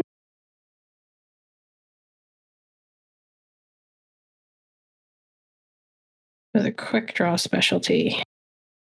I'm going to give you a penalty. Too late. Okay. Sorry. It's cool. I'm just moving the threshold in my head. It's a 9 success. 9 is still amazing. Yay. You whip this revolver out, fan back the hammer, and fire a shot into the back of this thing's head. There is a slight lurch in its movement, and it drops you.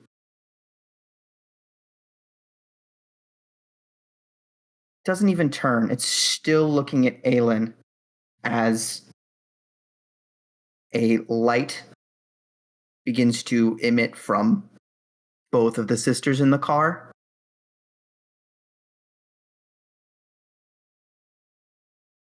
I think you've been away long enough. Do you want to go for a little trip? What was Aylin's name before she was Aylin? Elizabeth. That is the name you hear.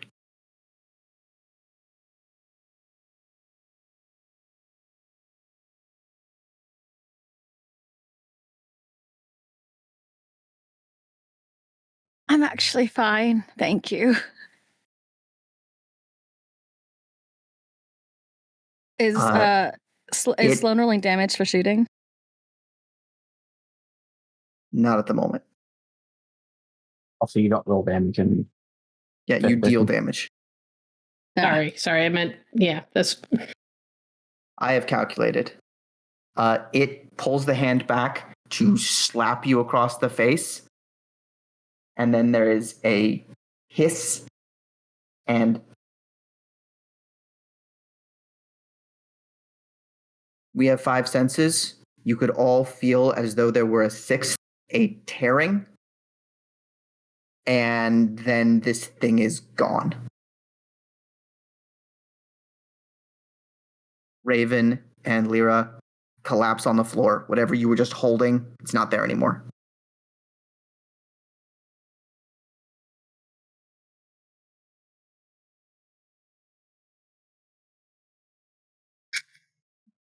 We are gonna destroy that perfume bottle, yes. Trying to catch her breath. Yeah. Do not destroy it. Aylin pulls it out of her pocket again and just like puts it back on the table and like moves as far away from it as she can and I think to Sloan. Sloan is giving up. Sloan, please mark 3 points of superficial damage from where this thing crushed your jaw a little bit. Fantastic.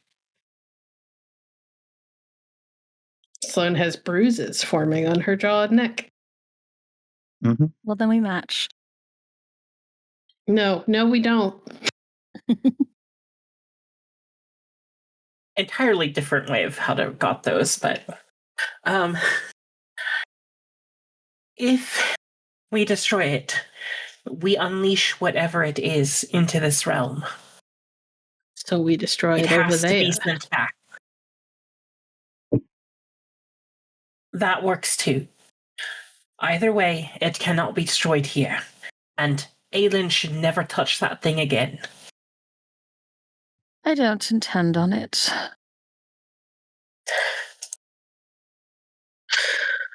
Well,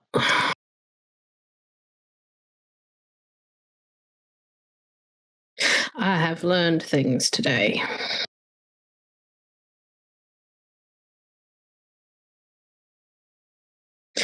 I can't be sure, but I think the bullet that I put in it hurt it on both realms.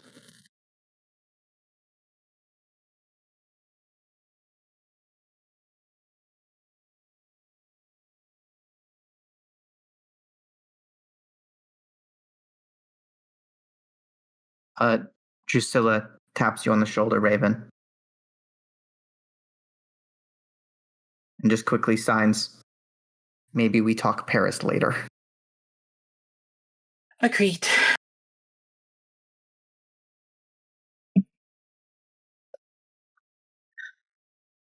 I think Sloan would sign back, she can never go to Paris, and just gives a meaningful glance at Aylin. I know it's early, but this feels like a perfect time to zoom out on this train. Come back next week.